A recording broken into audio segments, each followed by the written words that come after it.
Arteta is saying the coverage they get at the moment, Chris, is more or less like the coverage a relegation-threatened club would be getting. It's a bit clunky, isn't it? As such, we're not going through. What's your club or country's sliding doors moment?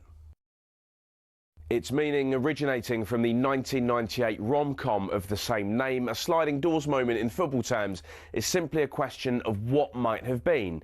An incident in a game where, had it gone the other way, would have altered history.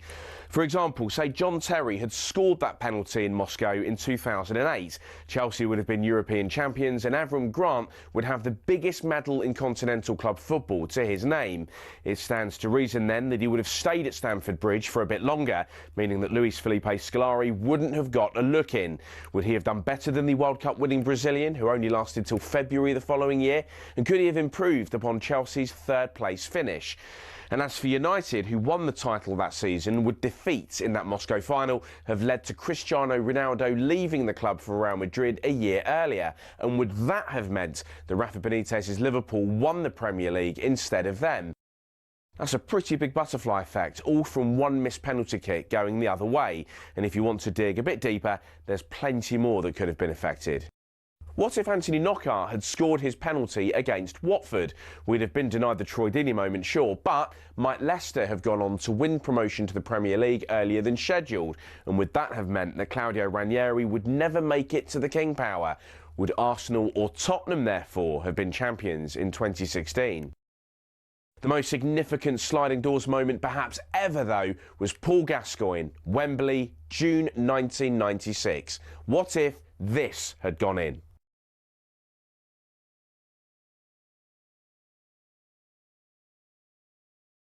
That golden goal would have sent England to the Euro 96 final against Czech Republic. 30 years of hurt could well have come to an end.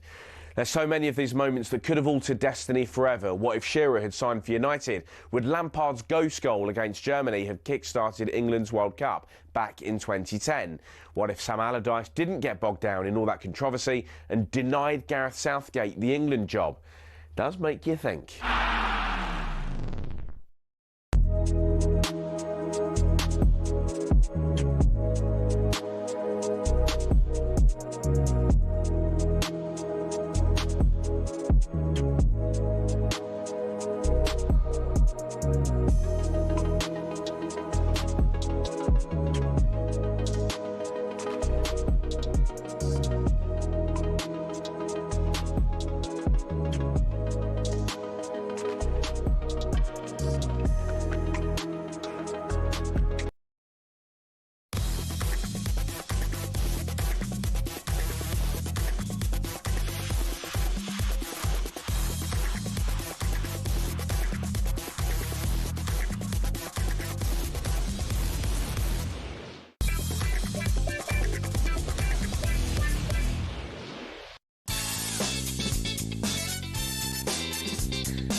Is anybody going to shout, cue me, I'm off? A very good morning, guys. This is talkSPORT Breakfast live from here for the Scottish Grand National, indeed, with Corl. It's 4 minutes past 6. It's Friday the 17th of April. And it says here on my link, set the scene from air. Joining me, the best way I can set the scene is just tell you that Dean Saunders is with me. Well, Dino, very good morning. Could you set the scene for us? Yeah, well, we're looking through the window of the box on the wind line. Stick on a Davy lamp, and if you could go out there and tell us, set the scene for us, that would be great. There's lots of black horses going past. Actually, you can see the track. These are tinted. Yeah. There's not a lot happening. Just if we are officially going to set the scene, there's not a lot happening out there that's pitch black. What I would say is, you've obviously got the knack, haven't you? You've got the population, the country on your side. Do you know why? Because all the lads behind the scenes here are all laughing. Well, that's and it's good. 6 o'clock in the morning. It's a good sign. It's your banter. It's a good sign, isn't it? It's a great sign. I always feel, Dino, and you know it, particularly on the early morning show, you've got to try and give them a smile. Well, when people go into work in the morning, exactly, some of them hate their jobs. Yeah. The least you can do is make them laugh or let them listen to something interesting. Who was it did that? Don't know one? why they got me on. Who did that one? Who was it? Make 'em laugh. Make 'em laugh. Make 'em laugh. Na na na na na. Who was that? Wasn't it Jimmy? I can't remember. Wasn't it Jimmy Cagney? It was somebody like that, though. Was he nearer to Bruce Forsyth's era? Something like. Anyway, this is going to be something else. What about you back? Oh, the back issue. Dino, I've done my back. How have you done that then? I'm going to tell you the gospel truth, right? I come off the plane last night and I went home for my dinner. And I had a quick shower, and as I came out to change, you know that way you lift your leg up to put it in the hole in your pants? Yeah. Right? Well, I've lifted my left leg up to put it in the left hole in my pants, and my back's gone. It's not funny. I'm deadly serious. So, I think, I've done my back, and I'm on the tablet, I'm on Europe, and I can hardly move, right? But I'll loosen off a wee bit. But I think I've reached the stage. This is an important stage in a man's life, you know. I'm going to have to sit down when I'm putting my pants and my socks on. Without making a noise? No, that's impossible. Those days have long gone. Are you that? Can you still put your pants and socks on and no grunt? Well, I'm struggling to at the minute, but after listening to that lovely tale you've just told about your back, are you in the next room to me in the hotel? That's where the noises come from, then. That's where apparently you couldn't get your foot in your underpants. Do you know? I could hear rattling and all sorts in the next room. Oh. Doors rattling. Do you know, I promise you, mate, I was up, and I'm also of a vintage now. I have to go up at least once during the night for a man's wee, right, a business. And man alive, the beds are brilliant, but they're really soft, and you don't need that with a bad back, mate. No, so I reckon. How many times do you get up in the middle of the night? Certainly once, occasionally twice. I do as well. It's really getting on my nerves. Yeah, it's terrible, mate. I can't get back to sleep. But you know something? I don't think you've any real excuse, because I like a couple of pints sometimes, right? But even if I've not had a couple of pints, I don't have a couple of pints. I say a couple of pints, maybe a Friday or a Saturday or something like that. I'm up twice. If I'm during the week, if I'm down the road at talkSPORT, I'm up once. Well, I'll save you the job of the experiment, because I've done it. So I started having a glass of wine instead of a pint of lager or a pint of Guinness. And does it help? No. You're still up at least once? Yeah, still up. Oh, it's murder, isn't it? Yeah. There's been a murder in Motherwell. There's been a murder. Just to let the listeners know, to make me feel at home, that was the first thing Dino said to me as I walked in. He gave me his best target. All right, Ally, how's your back? I said, no, great. He says, there's been a murder in Motherwell. And Murder McLeod was involved. Right, what time? It's 8 minutes past 6. Last night saw all three of the English teams progress to the semi-finals of the respective European competition, with Forest and Villa setting up an all-Midlands affair for the semis for us. Gibbs-White bring it forward here, shoots, deflected, and Morgan Gibbs-White retrieves the shirt that's handed to him with Elliot Anderson's name and number. It is Nottingham Forest who are through for the first time since 1984.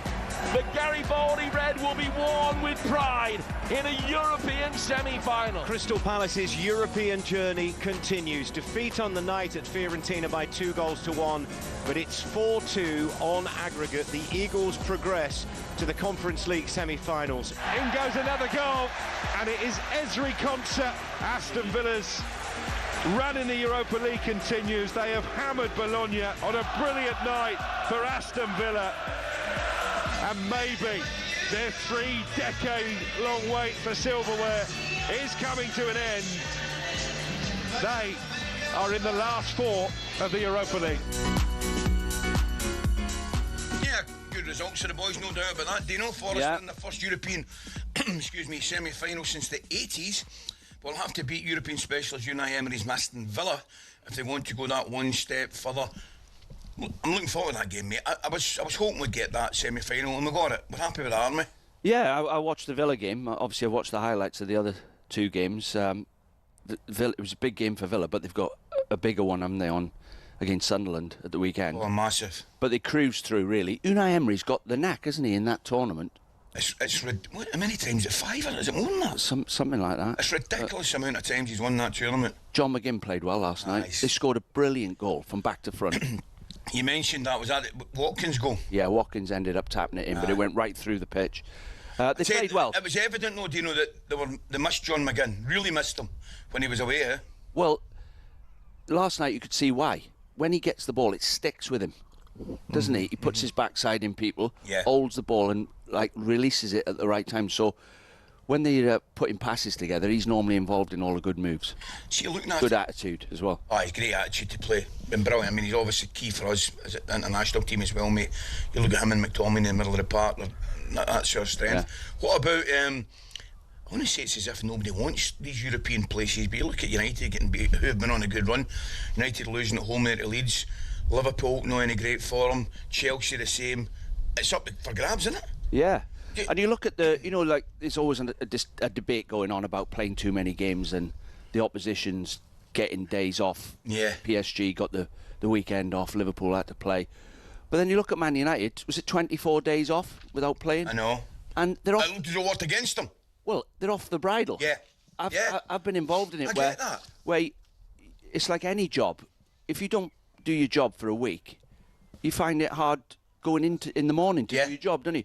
They looked a wee bit... A yard short. Yeah, stale's not the right word, but you're right. I'll calf yard off it. Yeah. And so Villa are through, so they've got Sunderland at the weekend. And then the Forest game, the manager must have had some dilemmas last night because they played Burnley at the weekend. Massive game in the relegation battle. But Forest again got through. Yeah. Brilliantly. At the cost, though, Ali. So they've lost Hudson-Odoi, I think. Definitely. I think he's got a hamstring or a thigh.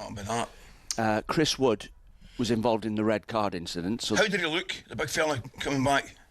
He looked well. I watched the highlights of that game, but he looked fit, and it was one of the challenge. You probably haven't seen the challenge. No, I've got to look at it. It was a long ball hit up to him. Imagine he's on his own with his back to goal. Yeah. And as he's gone to stick his leg up to get to the ball early, the defender's put his leg up, and he's at his knee. So it looks like really bad. So he's gone down and he's had to go off. And did he send him off for the challenge? Yeah, red card. From what I'm listening to, I'm guessing you think it's a little harsh. It's one of them... they've changed the laws now, haven't they, in football? Mate, no, I know. Years ago, a defender was allowed to try and get his foot in front of you and poke the ball away from you. That's what he's tried to do. I don't think he's tried to crunch Chris Wood, but he gets a red card anyway and it changes the game. Good goal from... I saw Gibbs White deflect. Gibbs White, yeah, bit of a unlucky deflection for them, but great result. And now they play Villa in the semis. Tell you right, what a night. Well, Villa, you mentioned it, produced a dominant 4-0 win, excellent over the two legs over Bologna last night, going through 7-1 in aggregate. That's some achievement, great result. Speaking after the game, Unai Emery was beaming, as you can imagine, with his side's performance. Good evening, very happy, and of course today we enjoy it here with our supporters, and we respect them a lot, and we played standing our game plan we did there. That's how we achieved it there. But today again we play a serious match, playing organized and as well trying to impose our idea, our style. But it's not easy against this team. But it's also happy how we are performing in this competition, respecting this competition a lot, and wishing as well to do something here. But now we are in semi-final and still work to do. Happy, but strongly focusing the way we are. They could end up having a brilliant season, Villa, you know. There's a few teams who have a brilliant season, when you think about it. Well, yeah, look. Leeds, FA Cup, Forest staying up in that tournament, Villa, Champions League, same as that. Palace. I think Leeds are safe, 36 points. But up the other end, there's a battle going on for fourth spot there. I mean, we'll end up with 5 spots, won't we? Yeah. So it's Villa, Liverpool, Chelsea. Villa play Sunderland the weekend. Liverpool, Everton. That's a big game for Slot, anyway, and for the club in general. I'll tell you, it's a big game. Just looking at it. Brentford, Fulham. Brentford win that, they go in 50 points. Yeah. Getting a bit nearer, yeah. For example, if Chelsea drew with Man United, which is feasible, and Brentford win their home game, they go above them. Hey, and Everton go to 50 points if they beat Liverpool. That's what they do. So it's all to play for. Would you say? And then we got Man City Arsenal on Sunday. Oh, Dino, save it. This weekend. I think you and I could have 3 hours 45 minutes on that. and we might need to, starting for 6:15. That is what a game that is going to be, mate. Now you can hear both legs of Villa versus Forest in the semi-final of the Europa League right here in talkSPORT. Coming up, guys, this morning, we're going to take a look at the morning's front pages. Lots to come this morning, including Arsenal invincible Lorraine, former Chelsea midfielder Jody Morris, and much, much more. Did I say Lorraine? Lauren, I meant, of course. It's Ally McCoist Dean Saunders, live from here, Racecourse.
Bring Klopp in for 12 months, let Klopp be the manager, and let Gerrard shadow him for 12 months.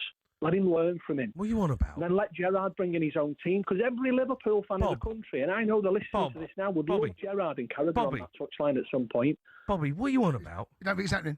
It's extreme, but... What do you mean it's extreme? Jurgen Klopp's not coming to Liverpool for 12 months to teach Steven Gerrard how to be the Liverpool manager. What are you on about? That's not happening, Bob. It's not. What do you mean, why not? I think. What do you mean, why not? Things that have happened in football. Do you think this is charity? That have happened in football. No, but I think there's worse things that have happened in football. Jurgen Klopp is not taking over Liverpool. No, you ain't doing it. No, I'm not saying on a permanent basis. I'm saying if he was shadowed. Bobby. Don't let Bob talk. Bob, Bob, we speak to you quite a lot, right? And you normally come out with some decent stuff, but that is absolute guff. I don't think it is. No, it is, mate. You're miles off it. You're miles off it. Jurgen Klopp's not going to turn up at Liverpool, come back for 12 months to shadow Steven Gerrard. What do you think this is? No, worse things have happened in football. Well, that's what they'd be doing if they brought Alonso in, if they wanted to bring Steven in as his number two. I just think the club have got to be bold. You know, they've been bold in the transfer market. Why not be bold with future decisions going forward? Well, you know, it would get the fans on side and all of that. I mean, if Bob's coming up with his own version of what my hopes happens, right? There's nothing wrong with that. Fans can dream. Get Klopp back. Yeah, there's nothing wrong with having a dream on the wish list, is there? Yeah, but, you know, you've got to be realistic, Bob. It ain't happening. It's not. I'm going to tell you right now, that ain't happening.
You got it? Do you know what? Is this for me? Oh, well, I don't mind a bit of it myself, would be fair, but you can have it. Man. I need to. You know who that is? It's it's not Cat Steve. I know who it is. And the day you need to start telling me when Neil Young... Young. The producer shouting Neil Young. As if I didn't know it was Neil Young. I didn't know. Neil Young of Crosby, Stills, Nash and Young fame. Walter used to love Graham Nash. Oh, what a song. Well done, Ed. You're off and running, son. 6:20, Friday, 17th of April. This is talkSPORT Breakfast with Arnold Clark. Buy a used car and get free 2-year service plan. Plus, get an extra £500 when you part exchange. Shop the upgrade event today. Ali and Dino with you this morning. Like a bit of Neil Young? Yeah, brilliant. Ed's put this on, hasn't he? Yes. Do you know, speaking of Ed, you know he's not on the trip. You know why? Oh, no. He's not made the trip. What's the Ed, reason the for sound man, falsely accused of killing rabbits. Falsely accused. So apparently he never done it, but he's not made the trip because in Scotland apparently there's that's a season for rabbits. It's the heinous of crimes. Well, we get rabbits. Funny enough, I was driving back up the road when I was going to CB Viv last night. When I come off the flight, there was 4 wee rabbits. 4 wee rabbits just walking into next door's neighbour's garden. Yeah, but you haven't heard the worst bit. One day, just after this incident where he was falsely accused, he was driving the car and he threw in. I've always had problems with rabbits, me, even when I was a kid. I had 2 rabbits and my parents ate them. Oh, no. Honestly. His parents ate the pet rabbit. You cannot be doing that. Yeah, so... But... That's why he's not made the You can't be doing that. But have you ever had rabbit stew? Yeah. Very nice. Yeah. Nice. Rabbit stew, but you better get it from the butchers rather than creating your own rabbit stew. Right, let's dive straight into today's back page. I believe Scotland's finest is down the road. Shaban's with us. Oh, morning, Shaban. Good morning. How are we? Why are you not up here? An opportunity for you to come home and you're not here with us. Is there a reason, specific reason? There's no reason. Didn't get the invite, basically. Papped out of the group chat, but lads, I used to work in Ayr and it's a beautiful, beautiful place and I love that racecourse, so as ever, you guys know you're in for a proper treat. But Ali, I think there's something that you're not sharing with us to do with this bad back. I've come clean. What do you mean by that? Oh no, here we go, Shaban. What do you mean by that, Shaban? Tenterhooks here. Alistair told me something the other day and I don't know if it is a secret, but I don't think it should be a secret. I've got a feeling it's not going to be in a minute. I've just got a hunch. Congratulations, grandfather Ally McCoist. Ali is a grandad, absolutely. everyone. You never knew that. Oh, well done. Thank you, Dino. Well done. Yes, it wasn't all my work, Shaban. It wasn't all my... She might have done something as well. Your son might have had involvement. Alexander, the hell of a lot to do with it, but I think Emma had more to do with it, to be quite honest with you. Yeah, she deserves her shout out. She deserves her shout out this morning. But that bad back, Ali, it's cradling the baby, it hurts the back. That's what it's come from. Do you know something, Shaban? I was telling the boys, I'm deadly serious. I was lifting the old Alan Wickers up, I was lifting my knickers up to put my left leg through the hole, right? And bang, it went.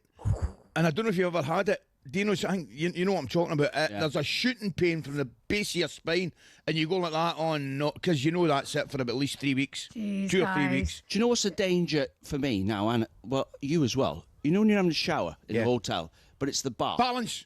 Yeah, getting out of that bath. Yes. Well, you two are going to have to get one of those rooms then that you just ground floor level. You can walk into the shower.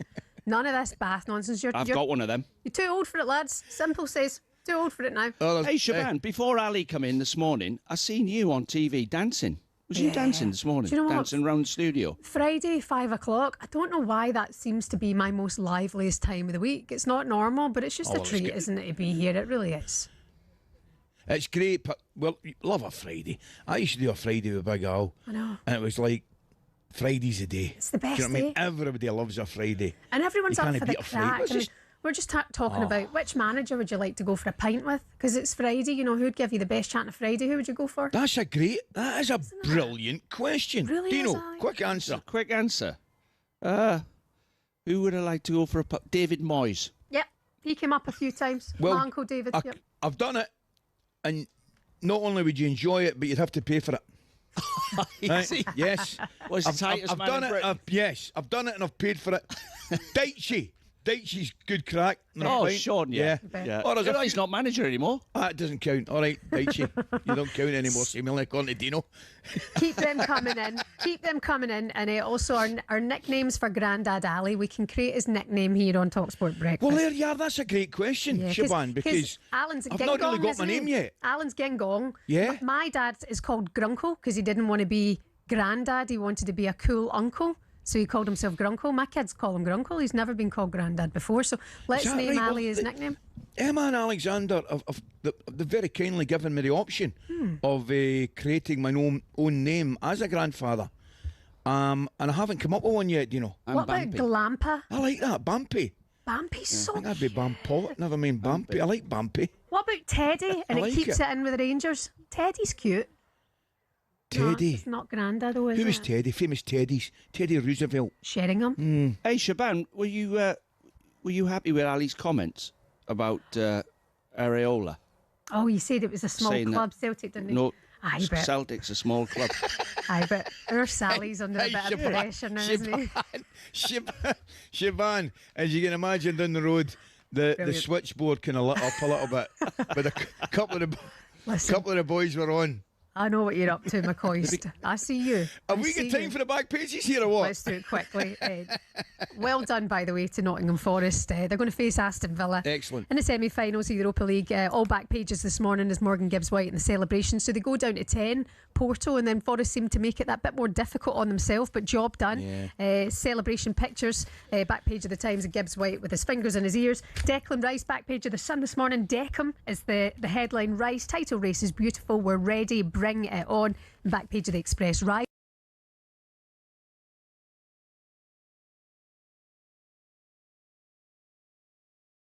Also going for Grandad Ally McCoist, sore back at the races. Have yourself a great day, guys. Be careful, be good, and I love you in a season. Smashing, Siobhan, thank you very much. Do you know something? It's bad back's a lot more serious than a lot of people are. I don't think I'm getting the sort of care and welfare that I should be getting for talkSPORT here regarding my bad back. Apparently, two things you're guaranteed in life. I'm not detecting any sympathy. Two things you're guaranteed in life. You pay tax and you get bad back. Apparently. And the way things are going, Siobhan, it's in that order, right? Well, do you know the next thing will happen? We'll be getting taxed for having a bad back. That's the next thing that's going to happen. They'll do it, Siobhan. I'm absolutely telling you. Take care of yourself. You stay with us, yeah? Are we hearing you later on? No, that's me away, but make sure you get yourself a wee rub down, okay? Take care of yourself. Dino sort you out. Do. He's got the... As a train of thought, that's how I got it. Thanks, Siobhan. Bye, guys.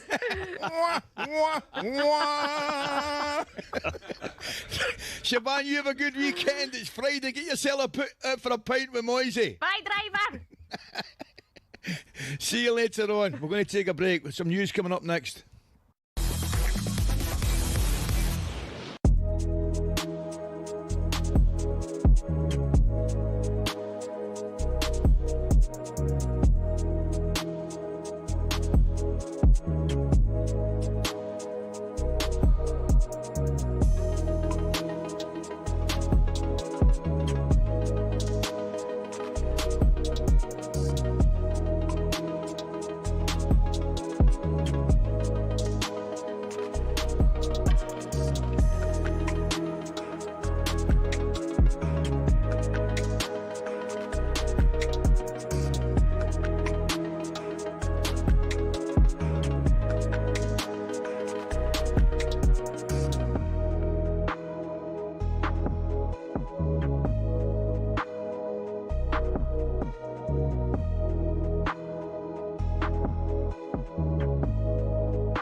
Am I right in thinking, Simon, Andoni Iraola, in the past, he's someone who's caught your eye?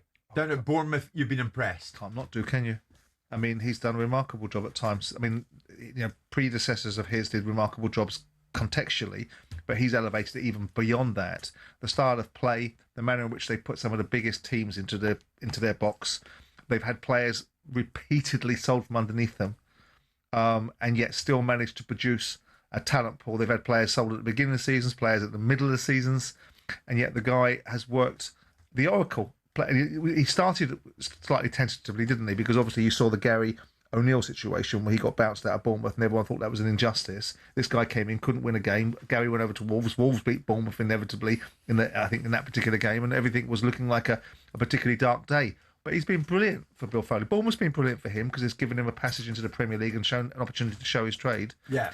But he looks to me like a manager that's going in one direction, and that's up. The question will be, how will he go when he manages bigger players in a bigger football club that has bigger expectations than Bournemouth, irrespective of Bill Foley saying that they can afford whoever they choose? Yeah, well, the direction we know he's going in is the exit door, because he'll leave the football club at the end of this season when his contract expires.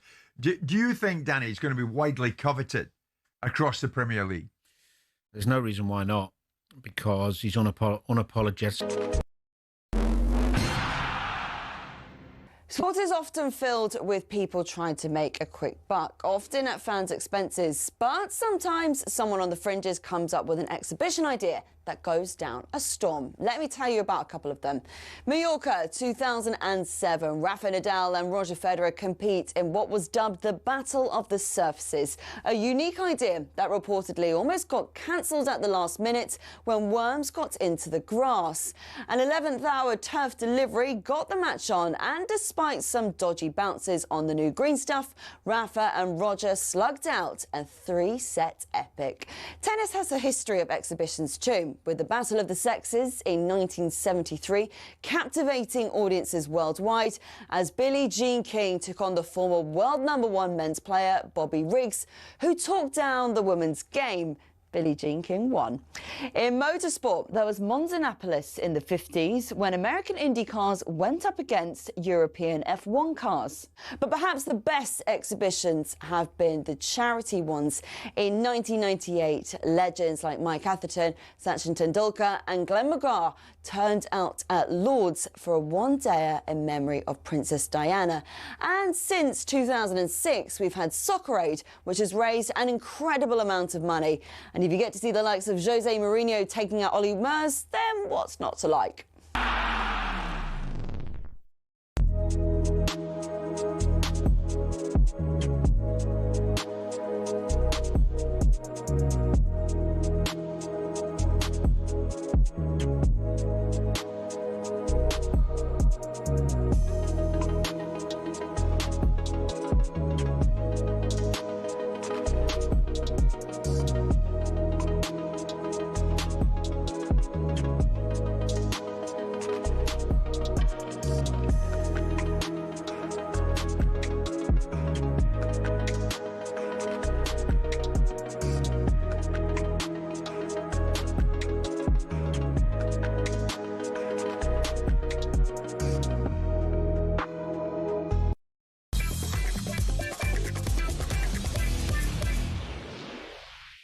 To ask, he's a smooth operator. Smooth operator. Right, you've got it. Sade. I'll give you, I think it's called Shade. Shade, that's it. I thought that was an in the morning. I thought that was an accusation at me. It is officially Shade, I think. Shade. Yes. Yeah. Isn't she on and tour she now? used to be very good. This is talkSPORT. What's time we got? 6:33. Ally and Dino with you this morning, live, of course, from Ayr Racecourse. I tell you what, they look after you in that hotel. Oh, brilliant! David and the boys in the Western, don't they? Yeah, fabulous hotel. And Dave Stevens will be in about 7:30 from Coral. Oh yes, they've looked after me as well. They're great. The boys look. Bottle of champagne in my room. Bottle of champagne. The only complaint I'm not going to complain. But you've got one. I've got one. I actually think I'm in the stables because I opened the window and a horse put his head in my room. It's right there. Is your room right there? Exact same, mate. I actually filmed it this morning when I got up 5 o'clock, looked out the window, and you must be next door then, because on the left-hand side there was 3 horses, heads out the stables, and all the way up this side, you might not have been able to see the ones up the right then if you're next door to me. No, I got a bit of a blind spot round the corner. Well, there's 6 up there. Is there? Yes. Do you know what I was thinking of doing this morning early? I woke up at 4 o'clock. I was thinking of walking up there and seeing if there was a few stable lads there. There would be. Give me a tip for today. That's the way to do it. You know, and what do you think, lads? That's well, what I was thinking of doing. They know. They're the guys in the know. The stable lads and the stable lassies. Right, see, this is where we heads letting us down, really, to be fair. We should be finding out why we're playing Shade. Yeah. That was it, there's nothing. Well, he's never been the same since he was falsely accused of rabbits. Of killing a rabbit. Rabbit stew. Yeah. Okay, now the latest episode of How to Win the World Cup has just dropped. The only podcast dedicated to mapping out England's road to glory this summer. England's road to glory this summer, seemingly. This week, Matt Ford and Alex Brooker were joined by 1998 World Cup winner Emmanuel Petit, who revealed a legendary pre-match ritual between Laurent Blanc and Fabien Barthez. One of the most infamous pre-match rituals from two of your teammates in '98 was Laurent Blanc and Fabien Barthez, where Blanc would kiss Barthez on his bald head just before kickoff. It was so famous in France. Afterwards, they made a commercial, for a big fast food brand. What? Where they would he'd eat it off his head? Yeah, they used to kiss the hamburger, Do you know why Laurent Blanc all of a sudden he started to kiss Barthez's head? Honestly, we never asked. It was kind of routine, he became famous, and it follows them, during the whole tournament. Was it just Laurent Blanc who was allowed to kiss his head? Like no one. Yes. It wasn't free. Yes. It wasn't open season. Just everyone give it a little kiss. Just the two of them, yeah. And just that part of the body. Yeah. As far as we know, these things can as be. As far as I know, yeah. Now you're gonna have to tell me what that was all about. I don't know. What that? What? Well, I think we should get this out the way, right? Yeah. So Wales obviously have got a bit of anti-Welsh in the room. Some of these. I've noticed that. Ollie definitely. Not from your Celtic brothers up really here though. Dislikes Wales Sisters every time for that we matter. fail. No, he's just anti-Welsh. So we never qualified. But so now I'm able to give my opinion. Do you honestly think? Here's my question for you, right? Do you honestly think, or do you believe, or did you feel there was actually people in the United Kingdom not wanting you to qualify? Yes. Seriously? Well, I know where it stems from. It stems from 2016. Oh, right. Yes, I get it. The camera went in the team room, and that wasn't ideal. Lost. Wasn't ideal. Was all the Wales players were cheering and celebrating. Someone took a video camera in there, so everybody turned against our team, to be honest. But England now in the World Cup, we've just been watching that little bit there. I'm going to watch closely because normally it's self-destruct before the tournament starts. They all start having a war, a media war. Who's not coming? Who's not going? Yes. That's what normally happens. Then the pressure's on beyond belief, and they beat themselves normally instead of getting behind the team. Scotland are there, aren't they? Yes, we'll be them, mate. So so I cannot believe Alexander Trent Arnold is not in the squad. Yep. What about his brother, Trent Alexander-Arnold? His name. Shuffle his name up. Let's just call him Trent. See, to be fair, was that an anagram of Trent Alexander-Arnold? I tried to throw you off the scent. But hey, it's Trent. I'm smarter than the average bear, mate. I worked out myself who you were talking about there. You know? See, Trent. How can Trent? I know, mate. Not be in the England 35-man squad? No, I'm with you. What's gone on there? Well, he doesn't. He cannot fancy him. But I think it's as simple as that. I do, but I hear what you're saying. There is no way that he should not be in a 35-man squad. Well, the argument is, I understand the argument would be that he's not a very good defender, but neither are the others. Yeah. What about Ben White's performance the other night when he gets underneath the ball? He didn't play. No, he didn't play at But that's why he left him out, didn't he? Because I just think with somebody that talent going forward, I mean, you've got to have him in your squad, mate. You must have him in your squad, even for the opening games, you know. And somebody said, one of the English lads said to me, you get Croatia, is it Croatia? They've got opening game. I'm going, England should be favourites against just about everybody in that tournament, maybe apart from, your France's, Spain, and that's where you can maybe think about a little bit more defensively. Don't get me wrong, I like Ben White, but I watched the Japan game. Yeah. I think it was the Japan game, of the two games, and he's playing like right wing because they got the ball up that much, and he's trying to make overlaps and trying to create. Trent's ideal for that. I can understand if you're playing against Brazil, you don't pick him. But if you're playing against a lesser team, when you've got the ball, if I'm Harry Kane, I'm saying to Thomas Tuchel, can you pick Trent, please? All day, mate. On my head. Day. Yeah. All day, if you're Harry Kane. The interesting one as well, Dino, was at Arsenal, who got the job done. That would be the best way to describe it, against Sporting Lisbon. And they effectively played 4 centre-backs. They played Mascara at right back, and Hincapié at left back, and then they've got Gabriel and indeed Saliba. And they were really solid. The point I'm trying to make is they're really solid. They've not got Timber flying up the right, or MD flying up the left-hand side, however it may be, Calafiore up the left. And it was a solid 4, right? And you get that. And that's what they would maybe do when they go away to in the semi-final against Atletico Madrid. But if you're England, where you're expected to win comfortably, probably 90% of your games, surely you're going to go with attacking, more attack-minded left full-back. Or right full-back for that matter.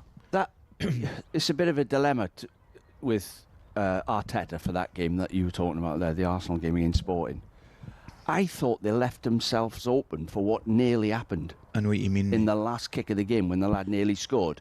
I thought they could have run all over Sporting, but you've got to say... Do you know how many times does that happen though in games where you naturally just go bang, bang. The longer the game goes, right, you just start defending deeper. You'll drop 10 yards, and then the last 5 minutes, you're kind of, if not defending your own box, you're 25 yards for your own goal. Yeah, well, if you stop pressing, if the front players stop pressing, that's what happens.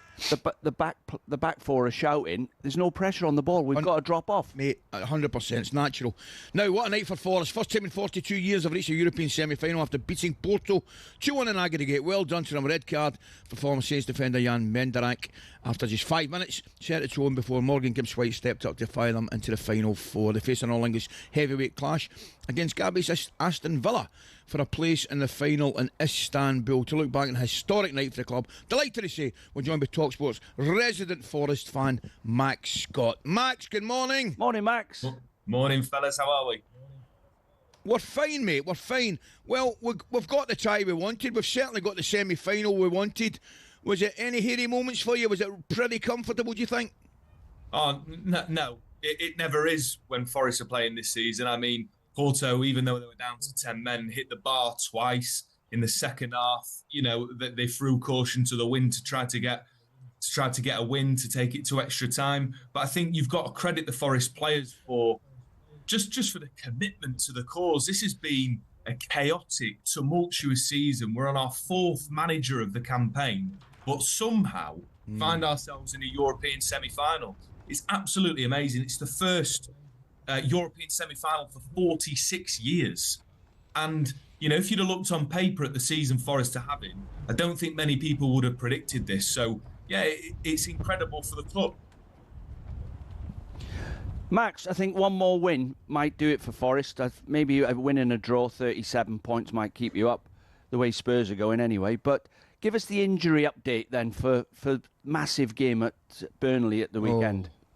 Well, look, you know, we took a few knocks last night. First of all, with Chris Wood, he injured his left knee and was out for 6 months. Came back literally last week, and Jan Bednarek has essentially tried to amputate his right knee last night in the opening 5 minutes. How the referee hasn't given a card straight away and relied on VAR. So Chris Wood's gone off with an injured right knee. Callum Hudson-Odoi's been seen on his crutches leaving the stadium last night. He looked like he tore his thigh. And then Murillo as well has come off. Now, what I will say is Murillo's got a little bit of a history of that getting these little niggles and then having these miraculous recoveries. I don't know if you remember last season, he came off against Brentford on a stretcher. Oh, I remember. With an entire medical team and then was sprinting back onto the sidelines. So hopefully he's all right. And of course, we're still unsure about the availability of our talisman, who is Elliot Anderson, because of the sort of tragic passing of his mum Helen this week. He wasn't available last night. It was lovely to see the players holding up a shirt with a message for him and his family, and ultimately doing what they needed to do, which is to get into a European semi-final, because that's where someone like Elliot Anderson belongs. So it remains to be seen for Burnley, but I think you're right, Dino. a point should see, a win should see us just a couple of draws away from safety. Because as you say, Spurs look like they can't buy a win. End up be a brilliant season, Max, wouldn't it? Let's be honest about it. Well, yeah. Premier League survival and potentially Champions League football. Ali, I had this realisation last night, and it just goes to show you, if I'm only thinking this last night, how sort of stressful it is being in a relegation dogfight. Because people are always saying to me, Al, they're always saying, would you take going down and winning the Europa League and being in the Champions League? And I say, absolutely not. But the reality is, I might not have to choose between them, Ali, because this could turn out to be a historic season. Forest roll. It's like being back in the 70s and 80s. It wasn't even alive. Villa, Forest in a European semi-final. These are the sorts of things that I dreamt of as a boy watching Forest in League One, away at Yeovil. But here we go. Max, which one of your 4 managers would get the most credit? Well, I tell you what. Even though we didn't win a game under Ange Postecoglou in 39 days, maybe this is his second season sort of syndrome. Do you know what I mean? And we're getting a little bit of the excess of that. Yeah, of course. Brilliant, mate. Well, good luck at the weekend. Well done last night. And well done. Good luck at the weekend. talkSPORT reporter and Big Forest fan, Max Scott there. Now, next, here's the big question. Big question for you coming up, Dino. Let you prepare your answer. Would you start Victor Gyökeres on Sunday? Save it.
The debate goes on, the hair-pulling debate goes on, because Manchester United, we now learn, plan to appeal against the red card given to Lisandro Martinez for pulling the hair of Leeds United striker Dominic Calvert-Lewin. Here's the thing, for the dismissal to be overturned, United have got to successfully argue to the FA that Paul Tierney made an error in sending Martinez off. Going to get Danny's take on this, because this isn't going to finish yet, not anytime soon.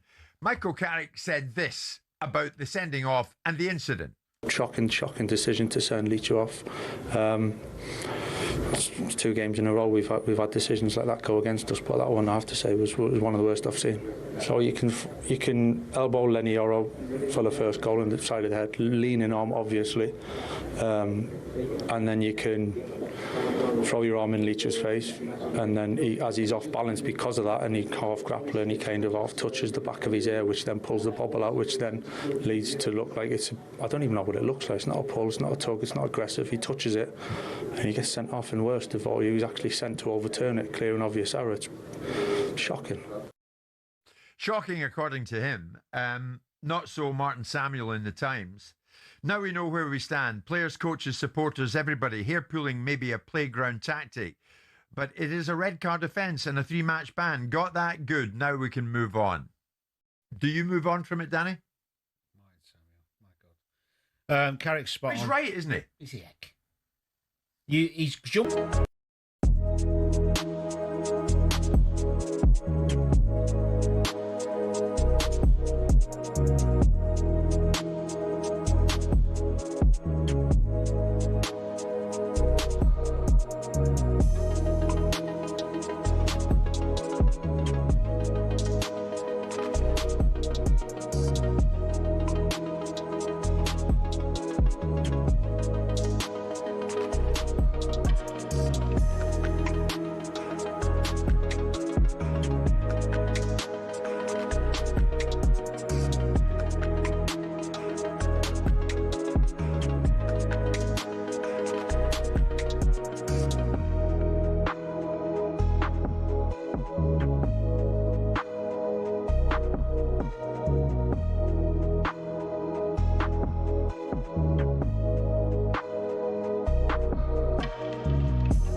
Superstar Breakfast preview on talkSPORT with Travis Perkins. Manage your Travis Perkins trade account online at travisperkins.co.uk or via the Travis Perkins app.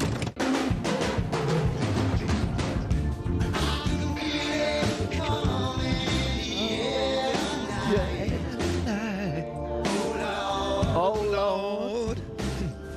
Do you remember the thing, mate? Do you remember the advert for a well-known chocolate bar with the gorilla playing the drums? Yeah. You must remember that. Yeah. That was brilliant for that song. Unbelievable. This song, this is Ed's. Ed's put this together. Yes. Something in the air. Yeah. Because we're in air. Do you know something? I'd see the same way I'd worked out Trent Alexander-Arnold. Did he work that out? I'd worked that one out. Have you got any idea you're working Phil with Collins. Genius? You're working with Genius this I morning. forgot I was with Ally McCoist. Stephen Hawkins couldn't make it, but I'm sitting in his you place. You are the people's champ. This is talkSPORT Breakfast live from Ayr Racecourse ahead of tomorrow's Coral Scottish Grand National. Now, we've got a huge show for you this morning. Arsenal Invincible Lauren will be with us from what is going to be, well, is it a title deciding clash? It's certainly massively important, that's for sure, not to understate it. Against Manchester City, can the Gunners finally go over the line at the Etihad? The greatest goal scorer in Liverpool's history. Now, this is something to look forward to, Dino. The legendary Ian Rush. Rush will be joining us to assess a difficult week for the Reds. Is Arne Slot still the right man to lead the club forward? And also, brilliant, good friend of the show, FA Cup winner with Chelsea, Jody Morris, will join us too. That was our breakfast preview with the good friends at Travis Perkins. Superstar Breakfast preview on talkSPORT with Travis Perkins. Get free next day track delivery. Head to travisperkins.co.uk or download the app. Okay, mate, we're going to get right into it. We're not messing about. Sunday's big fixture. Absolutely massive game. Sam Dean has written in the Telegraph that Victor Gyökeres may not be best suited for this game, being that he is far better when facing the opponent's defence than when he's attempting to hold up the ball with his back to goal. Right, well, straight away, why don't you just turn your body around and take it in a half turn, right? But that's neither here nor there. Is it a dilemma? Should he start with Gyökeres? Would he play Havertz in that 9? Would he play Gabriel Jesus? I can understand the argument for all three. Yes, okay. I think Havertz and Jesus are a bit underrated, especially Jesus. I think he's a great player, Jesus. Obviously, he doesn't score enough goals to be a legendary great player. Yeah. And that's the argument against him. I'm with you. But his all-round play of bringing people into the game, I think, is better than Gyökeres, better than Havertz. So it's nice to have the problem, though. And I've had it thrown at me by Ron Atkinson, for example, said to me, use your brains. You're no use to this football club playing with your back to goal. Why you insist on doing it is beyond me. Run towards their goalkeeper. Do what you're good at. So I understand what they're saying about Gyökeres. He's See, I think, excuse me, Dino, I think it is massively important, and it sounds, I said it yesterday, and it sounds such an obvious thing to say, right? Because you would think City, if they'll certainly have the greater percentage of the ball. I'm not sure they'll dominate it for the entire game, but they'll certainly have the greatest percentage of the ball. I think it's so important that Arsenal, when they do have possession, is as far away from their own goal as humanly possible. Because they'll close you down and they will nick it. We saw it at Chelsea last week. I think Arsenal have got to mix it up, mate. That's why I would maybe start with Gyökeres, and I would not be scared to go long and go for second balls. No, it's like there's more than one way to play football. Correct. And obviously, I've managed teams and I've set the team up. Let's play out from the back, right? I've done it with my teams. Let's play out from the back, and then to exaggerate what my point I'm trying to make, I'd say, so what we're going to do if they play 4 up front? Exactly. Kick it over them, someone says. I goes, exactly. Use your brains. Yeah. Man City put 4 against Arsenal, didn't they? So kick it over them, and you tell your centre forward to get his body in, and when it drops, you should have, your full-backs are beyond their 4, you should have your 3 midfield players picking the second ball up, and you're in their half. It's not long ball football, it's football snobbery. That's exactly what it is, mate. Refusing to hit the ball from back to front. I think it was Gordon Strachan, I heard him use the term, it's a longer pass. Yeah. Right? And that's what it is. That's why the pitch is that area. You can play anywhere inside it. And, and not everybody can knock the ball about like Barcelona, that great team. And so you have to adapt, right? And if the opposition tend to be better than you at a particular aspect of the game, you attempt to take them out of that comfort zone, and you don't let them do it. No, I mean, I'm with you, and we get called dinosaurs for saying, don't play out from the back, don't play. I can't believe how many goals teams are giving away. Raya, even the other day, I know, he's like taking stupid risks in his own 6-yard box. The reason why you're a goalkeeper is because you're not good enough to play out. So don't try and play like a centre-half. And the reason you're a centre-half is because you're not good enough to play in midfield. So why would you want your 3 worst players having a 5-a-side in your own 6-yard box, and you wonder why they give the ball away? Just before we get any further, I think it's only fair to let talkSPORT listeners know that these particular views on centre-backs are not necessarily of the entire breakfast show. They are of the one and only. Well, but you're right. Just to confirm it, I mean it. I know. Football, right? You got good players at the back, very good players in midfield, artists up the front, and the lad with no coordination, stick him in goals. That's how it works. So the goalkeepers are having more touches of the ball than Harry Kane. It's unbelievable. Talking about sporting people with no coordination. Simon Jordan had his say in the game on Sunday and said it will be the biggest indicator of whether Arsenal truly are winners or not. If they are the winners that people would like to believe they are, the Keowns of the world and whoever else, right? It's irrelevant what some journalist writes. Who cares what somebody who's never kicked a football, never managed a team, never been in a position of great influence in football writes about you? You know what you have to do to win football matches, and they'll be ready for Man City on Sunday. And I think a lot of things will be revealed on Sunday about where Arsenal may or may not be, because the Premier League title, if Arsenal do anything other than lose on Sunday, they will win the Premier League. There you are. I think he's got it spot on. Yeah, I do. I think he's got it spot on. And well, I'm going to go to a break. I saw Simon yesterday, and he had a bad back, by the way. Is that from paddle? I think it is. He's very good at the paddle. Have you entered that tournament, talkSPORT tournament paddle? No, I'm going to have a go at it. You fancy it? I've entered. Have you? Yeah, I've never played. Have you got a partner? No, I'm going to get some lessons. Right. I haven't got a partner yet. Why? You don't want me as your partner? I got you're not give me a call. Dodgy knees, and you've got dodgy back. We'll get relegated. We'd still beat a Haran by Christmas. We'd still beat a Haran bent, though, would we not? Another huge game tomorrow night sees Manchester United travel to Chelsea, and it is, of course, live on talkSPORT. 8 p.m. kick-off. We'll preview it next with former keeper Mark Bosnich next.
Harry Maguire in a bit of trouble, or his mouth has got him in a bit of trouble, Simon, the Manchester United defender, of course, now hit with a one-game suspension. He misses the match for United at Chelsea on Saturday. The FA ruled that he swore at the fourth official, Matt Donoghue, following his sending off at Bournemouth last month. Maguire missed Monday's defeat to Leeds, serving the suspension for that red card, but he'll now be banned for an additional game. Now, on the language that was used, the FA's written reasons confirmed that the fourth official, Donoghue, claimed Maguire shouted as he left the field, "You're a joke. You're all an effing joke." Maguire insists he didn't insult the fourth official, instead claiming he said something along the lines of, "It's an effing joke."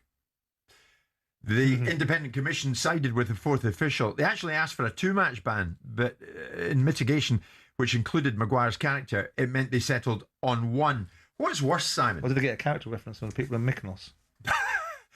What is worse? Questioning the integrity of an official or swearing at them? Context, isn't it? I mean, robust language is used. It's the manner in which it's used. We're all grown-ups, and this language that we see and hear, which some people are wallflowers about, is traded amongst referees and players at certain times because you want that kind of dynamic. You don't want it to turn into disrespect, into aggression. And some would say, how can you use that language without being aggressive? Well, you can. Yeah. You can use it contextually. But there's also this balance in my mind's eye. Thomas Tuchel's busy trying to bring glory back to England for the first time since '66. But how did he get here? Well, from the sleepy town of Krumbach via some giants of European football, here's his journey to Wembley. Sitting around 60 miles west of Munich, Krumbach's population is less than 14,000 people. But Tuchel's friends there remember a boy whose ambitions lay far beyond the Bavarian community. His will to win was evident early. Tuchel often captained his youth football teams, and his school side lifted the national German football trophy in 1987. The sport took the young defender on a whistle-stop tour of South Germany, from Augsburg to Stuttgart and then Ulm. A knee injury ended his playing career at the age of 25, though. Tuchel accepted his first coaching role in the Stuttgart youth setup in 2000, hired by none other than Ralf Rangnick. Under Tuchel's stewardship, the club's under-19s won their league title in 2005. But Stuttgart chose not to renew his contract, feeling Tuchel had an abrasive personality. He went on to manage Augsburg's second team before spending 5 years at the helm at Mainz. He then followed in Jurgen Klopp's footsteps and moved from Mainz to Dortmund. Here, Tuchel secured his first major silverware, the German Cup, in 2017. 8 more major trophies came next for Tuchel in just 5 glorious seasons. He won 2 Ligue 1 titles and a pair of domestic cups as PSG boss. At Chelsea, he famously lifted the Champions League as well as a Super Cup and a Club World Cup, and he also bagged a Bundesliga at Bayern Munich. And then, 4 months after leaving Bayern, Tuchel was unveiled as England's new manager. I always wanted to come back to England. That was my big goal. I have the best memories of the country, of the league and of the players. The attitude towards the game, the attitudes from the supporters. Well, here's hoping Tuchel can finally drag England over the line at a major tournament.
Okay, good morning. This is the talkSPORT Breakfast live from Ayr for the Scottish Grand National Weekend with Cora Ally and Dino with you this morning. On the way for you this morning, Arsenal Invincible Lorne joins us to preview Sunday's massive game at the Etihad. Can Mikel Arteta's Gunners finally prove they can handle the pressure? Former Celtic and Scotland star Charlie Mulgrew will be with us live in the studio to assess the three-way title race unfolding in Scotland.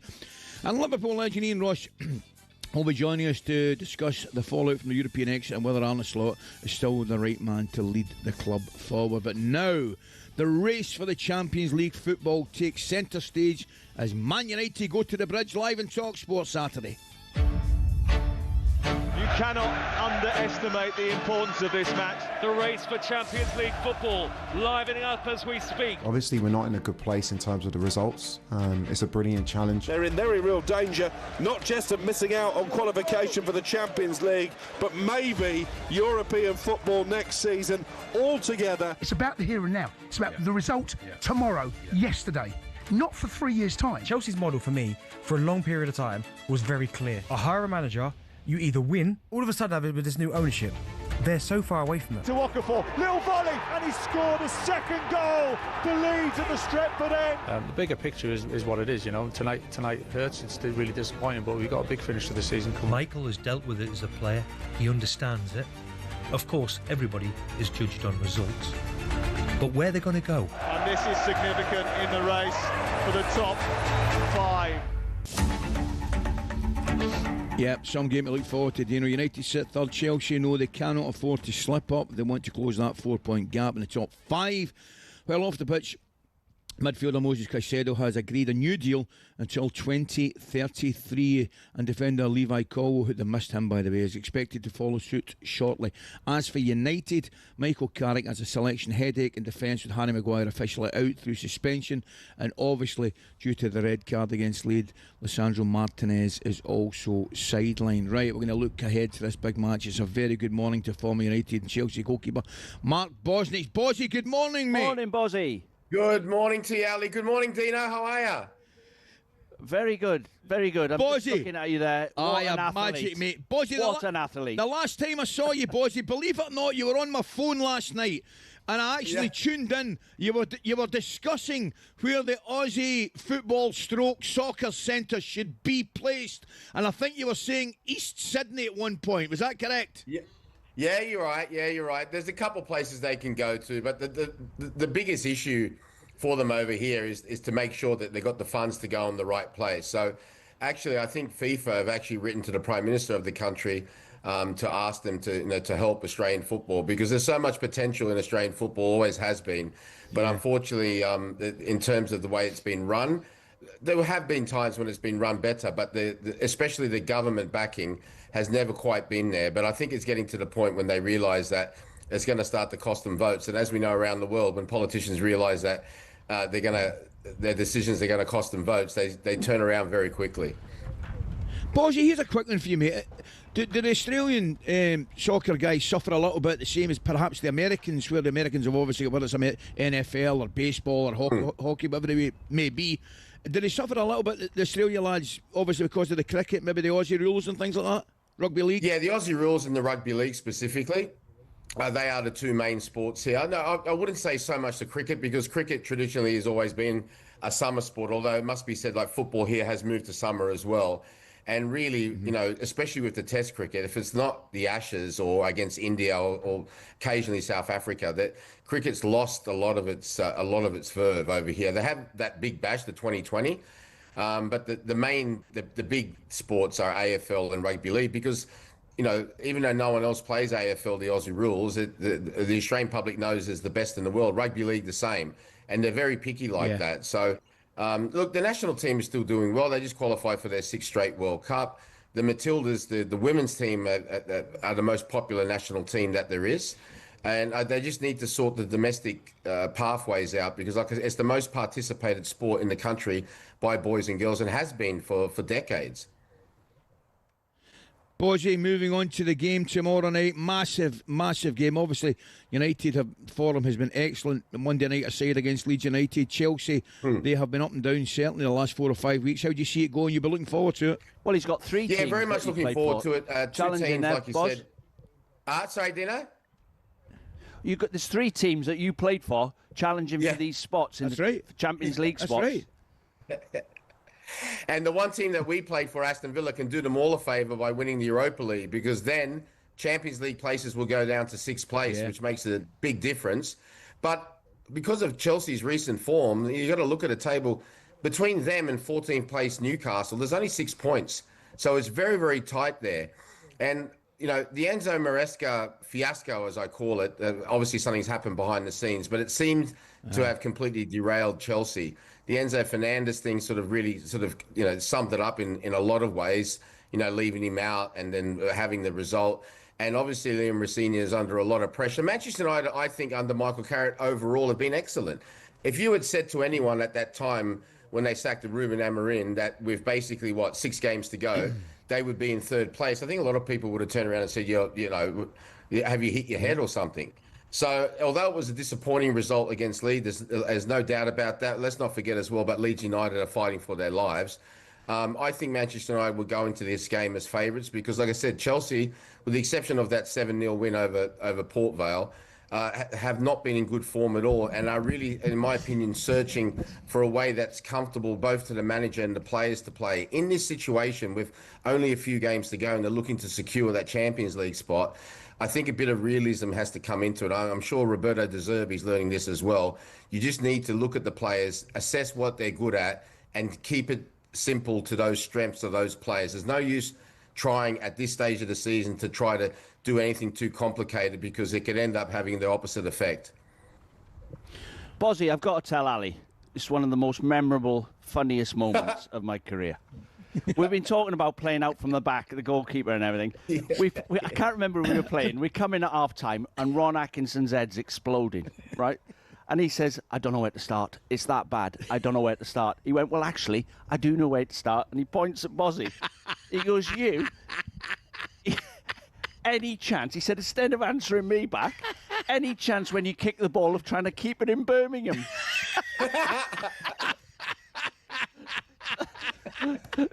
Didn't it? We're all putting our heads down. Laugh. Bozzy, Absolutely that's the problem, mate. In most dressing rooms, right, whenever it doesn't go well and the coach or the manager walks in the dressing room, sadly, in most dressing rooms, the first person he sees is the goalkeeper, mate.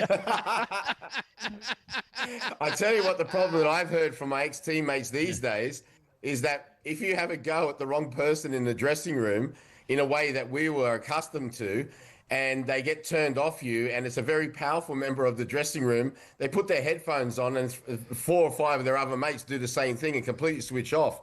So those days are gone, but they were hilarious days. When I think about some of the things that was said at halftime, I remember once, you talk about playing out from the back, I don't know if you remember this one, Dino, it was at West Ham. We were playing Deportivo La Coruña 2 days later, and Lee Chapman had gone to West Ham, and I was actually trying to play out from the back. I tried to do a Cruyff, slipped, and Lee Chapman basically had an open goal. This is at Upton Park, yeah?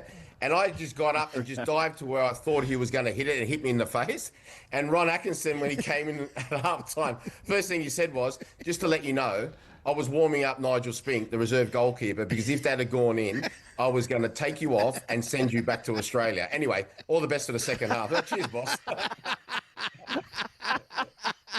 Hey, Bozzy, we got Ian Rush coming on in a minute. You imagine playing out from the back with Ian Rush sniffing round you. No chance. He would catch I don't know what you. I don't know what you Bozzy, two. Yeah, 100%. I don't know what you two think, but there's a lot of teams that have been a lot more, let's say, practical, and not taking as many chances. Okay, a lot of it has to do with the fact that the pressing is being so good as being man to man. But if you notice, if you have a look at all those stats and everything, I think a lot of teams have been just a lot more practical because, like I've said to a lot of young goalkeepers over here, just remember, if there's any chance that if you do slip or you might get caught out, there's no problem sometimes in hitting it into the stand because they're not going to score from that.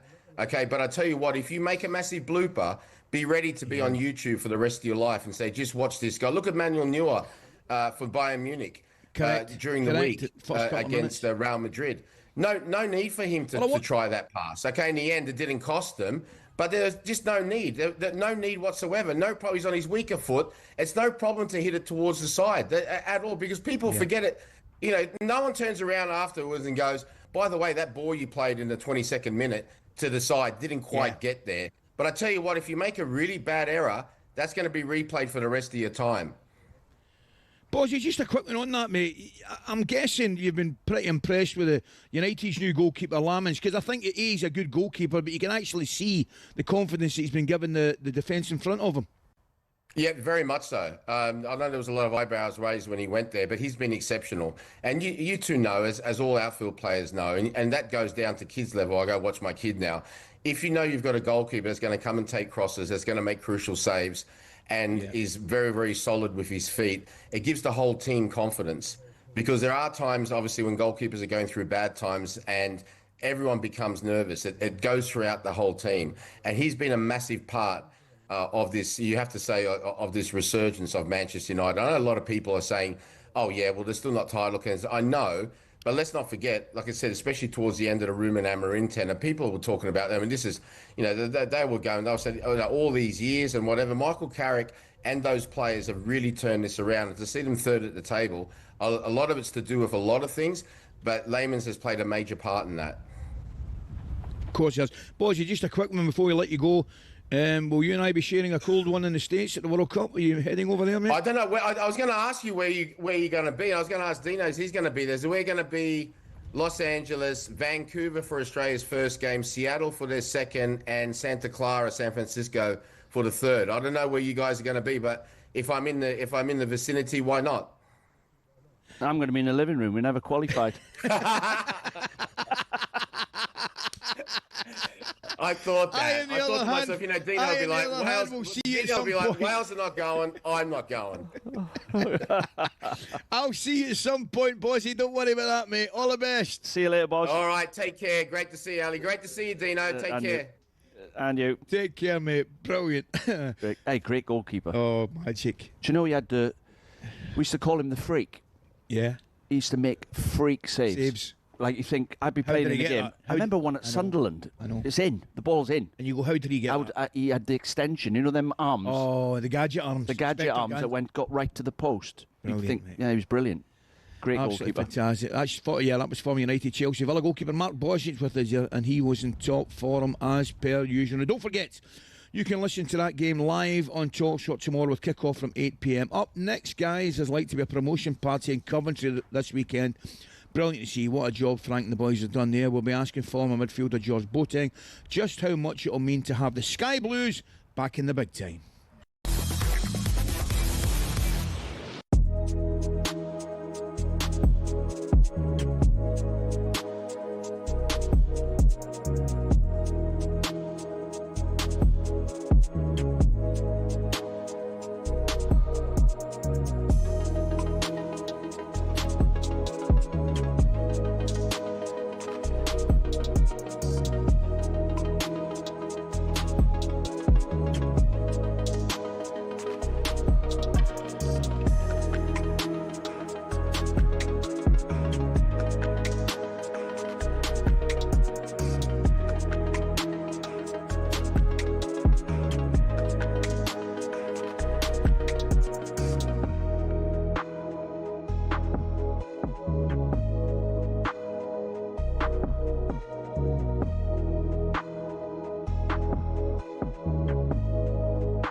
I'm enjoying Britain's Got Talent. Are you more into? You've not hit your golden buzzer yet, have you? No, I have. I hit it for Rafferty. Yeah, I hit it for Rafferty, 16-year-old boy who gelled music and magic together. It was really sick. And like the last one, I watched one last night. I thought it was recording. The choir at the end were very good. The kids from Wales. Yeah, very good. We did the whole 6-7 thing. Do you even understand what that is? You get some numpties on there as well. Oh, don't you do. But what about the guy with the Scotch egg? He wants sectioned. KSI, I've got before I let you go, you're talking about 16-year-old magician Max Dowman. What about your team? Have you got a little bit of panic on the Arsenal? Nah, zero panic. You know, I know the boys are on it, and I'm going to see them today or tonight when they face Sporting Lisbon. It's going to be a great game. You know, I'm excited to see them do their thing. You know, obviously with what the press do to Arsenal. And some, you know, even with some fans and definitely everyone who aren't Arsenal fans, they put a lot of pressure on the team and they want the team to break, but they're stronger than that. And I know that this year is going to be different. So I'm excited to see them perform and, you know, do what they need to do to hopefully get a trophy this year.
Don't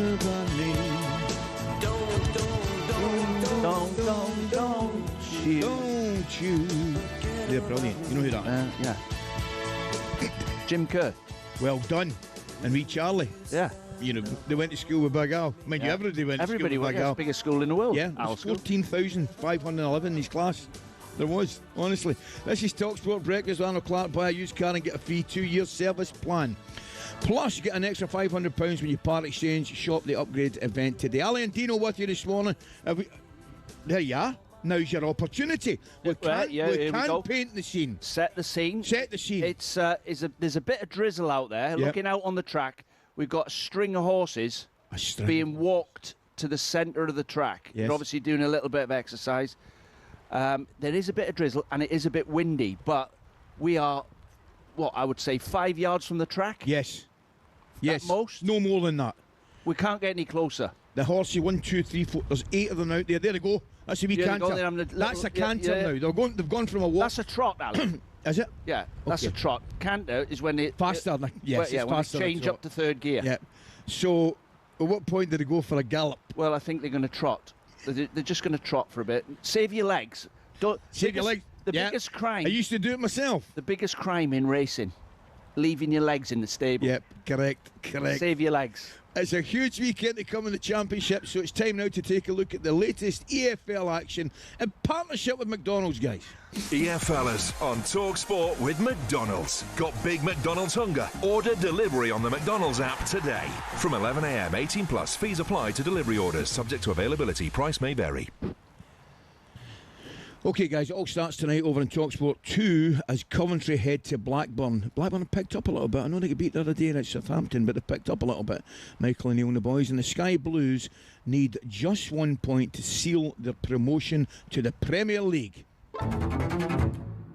Tears for the travelling supporters. Coventry City are relegated to the First Division. All those dark days in League One. Coventry are going to be relegated to League Two. Getting out of 2 into 1 and then getting and stabilising in the Championship was a huge job. The 5 minutes are up and Coventry are up as well.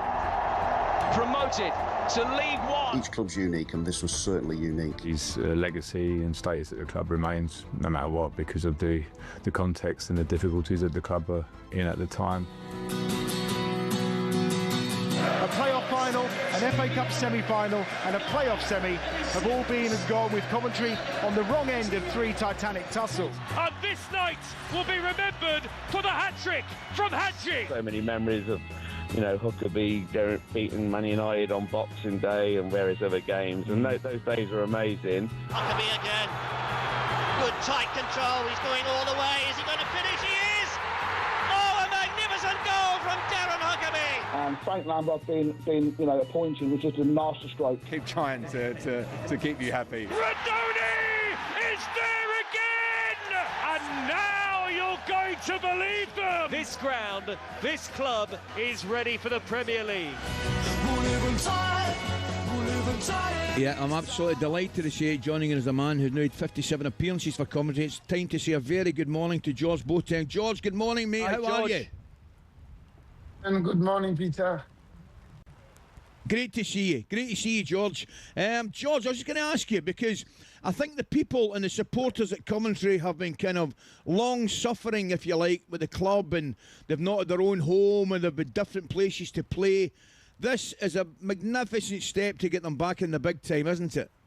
Yeah, it means a lot to the fans and to the chairman. After what they've been through, they've been building up to this season, every year improving the squad little by little. Firstly, by Mark Robbins, we shouldn't forget that. I think Mark laid the good foundation in terms of the playing style, and Adi McGeady in terms of the philosophy, how they wanted to play the game and to get up. So it hasn't been easy. Everybody remembers that particular game against Manchester United at Wembley, losing. The club could have easily fallen apart in that cup tie, but they picked up and they built again. And now under Frank, it seems that finally all the puzzles have come together. And tonight is an unbelievable opportunity for the club to make this huge step to the promised land. George, speaking of Frank Lampard, do you think they can hang on to him? Obviously, the rumours have already started about Bournemouth. He's done such a good job. Yeah, it's inevitable if a club does well and manages who has had a fantastic season. And he came in last season where everybody had high hopes and everybody was anticipating how the season would go this season for Coventry, but Frank has done an unbelievable job. People would say that the squad was already there, yet you still have to manage, still have to pick the team, still have to be tactically correct to win games. And he has done that, and he deserves all the credit, and it's normal that there will be interest in Frank. It's important, I think, for Frank as well. Sometimes you think that the grass is greener somewhere else, but you build this fantastic team. Can you add more addition to it and stay where you are and become a hero for Coventry City fans? Well, you are already a hero, but can you become a legend? Somebody who has served the club for many years, brought them to the Premier League and stayed with them and get a respectable finish in the Premier League. George, it's an interesting one. I mean, they're almost there, and I think it'll be well deserved, and I've got to say I'll be delighted to see them back. But here's my question to you. You know, the last couple of years, the newly promoted sides have found it very, very difficult to stay in the top flight, and they've come back down. Leeds and Sunderland, obviously the Burnley hasn't been so good, but Leeds and Sunderland this year, Sunderland in particular, have made a real fist of it. Do you think if Coventry if and when they do go up, will they have to make changes in terms of adding to the squad, obviously, clearly? Yeah, they have to find a balance. I always use the word balance. A lot of teams think when they get promoted, they think we don't need the lads anymore that has helped us get where we wanted to get to. That's the wrong thing, the wrong way to go about it. Sunderland, you've seen, they've kept a few players from last season that they were in the Championship with. They've added quality players who have speed and power, not necessarily players that all have Premier League experience, but you know the criteria you need in the Premier League. You need speed and power. Of course, the tactical side and the technical side is important, but you have to have lads who are willing and able to cover the distance week in, week out, and not players who come in to show skills, and then when you get to December, January, February, they fall off the cliff. Coventry already have a very good balance of players. You have Frank Onyeka, who's got Premier League experience. Haji Wright, I think, can do it in the Premier League. You got Jack Redoni, who wants to prove himself in the Premier League. And you've got from Erik, who is one of the right back, if not the best right back in the Championship. He's got speed and power and able, I think, to challenge himself in the Premier League. So it's just finding the right balance for Coventry City when they get promoted. George, so good to talk to you, mate. Yeah, thanks, George. Sadly, we don't have enough time to keep it going, mate, but lovely, and thanks for joining us, mate. Really appreciate your time this morning. Take care. Cheers, Alan. Cheers, Peter. Bye, guys. All the best. See you later.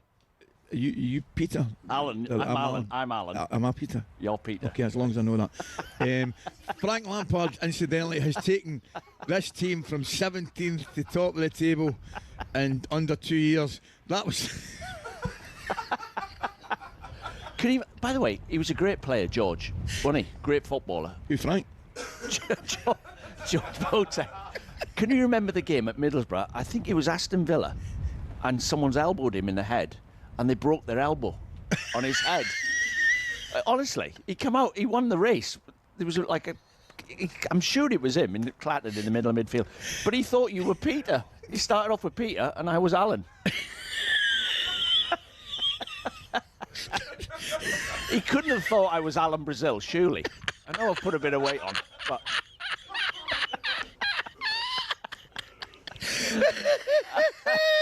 That was thanks to McDonald's. Charlie Mulgrew's going to join. Frank Mulgrew's joining us next. Take care. Cheers, Alan. Cheers, Peter. Bye, guys.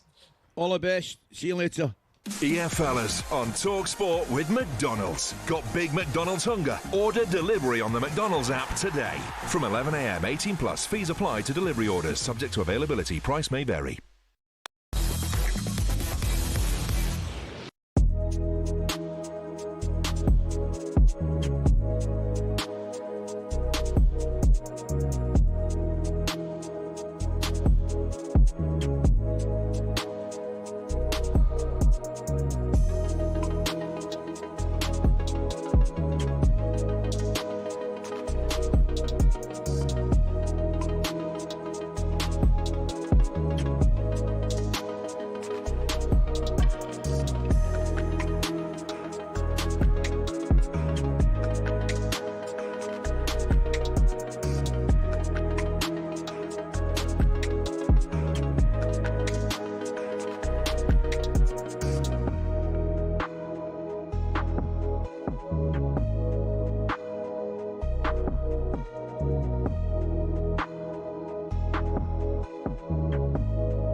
Wow. Well, just when Liverpool fans were in a state of depression somewhat after going out of the Champions League last night, the news has got even worse in the last 10 to 15 minutes, because it's our understanding here at talkSPORT, Hugo Ekitike faces 9 months out. He ruptured his Achilles tendon in the game last night against PSG at Anfield. He will now also miss the World Cup. So Ekitike is out. All of a sudden, there's a lot more emphasis going forward on Alexander Isak. And of course, bear in mind, Mo Salah is going at the end of the season as well. So it adds up to an awful lot of recalculation for the people running the club and for Arne Slot. Arne Slot coming in for it a bit as well. Simon and Danny alongside me this morning. Many messages coming in. We're going to take your calls 03717 223344 from 10:30 onwards. But there is one message, and it's not all that complimentary to Arne. Let's not use this half-good performance to gloss over the fact that Slot has turned a very good Liverpool squad into... It's not often you associate fan power with Chelsea Football Club, but one of the shining examples of it lies with a group called the Chelsea Pitch Owners. And they've proved to be the thorn in the side of owners past and present who've been dead set on moving stadiums to a larger, more lucrative piece of land. Essentially, the supporters group holds the freehold to the land on which Stamford Bridge sits. Former owner Ken Bates set it up at a time where some unruly property developers tried to evict the club from their ground. In order to prevent this, he established the CPO as a company that owned the pitch and offered the fans the chance to buy a share for £100. As well as that, they also own the rights to the name Chelsea Football Club, so if any owner wants to take them elsewhere, they can't be called Chelsea without the approval from the CPO. Now, in 2011, Roman Abramovich tried and failed to move them away from Stamford Bridge, and this has set a precedent for Todd Bowley and the current power brokers at Chelsea. They know any plan which involves moving from Stamford Bridge will require CPO approval from the now 13,000 fans who own it. There are fans who are concerned that if they stay at the bridge, they'll be left behind their domestic and European rivals who are moving to more commercially successful stadiums. But for the heritage and history lovers, Stamford Bridge is one of the iconic English stadiums, and to move away would be a grave mistake. It might not be as flashy as others, but stadiums like it have something about them that cannot be replaced. One thing's for sure, if Bowley wants to take Chelsea away from their home, he'll have to go through the CPO first.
This morning. This is talkSPORT Breakfast.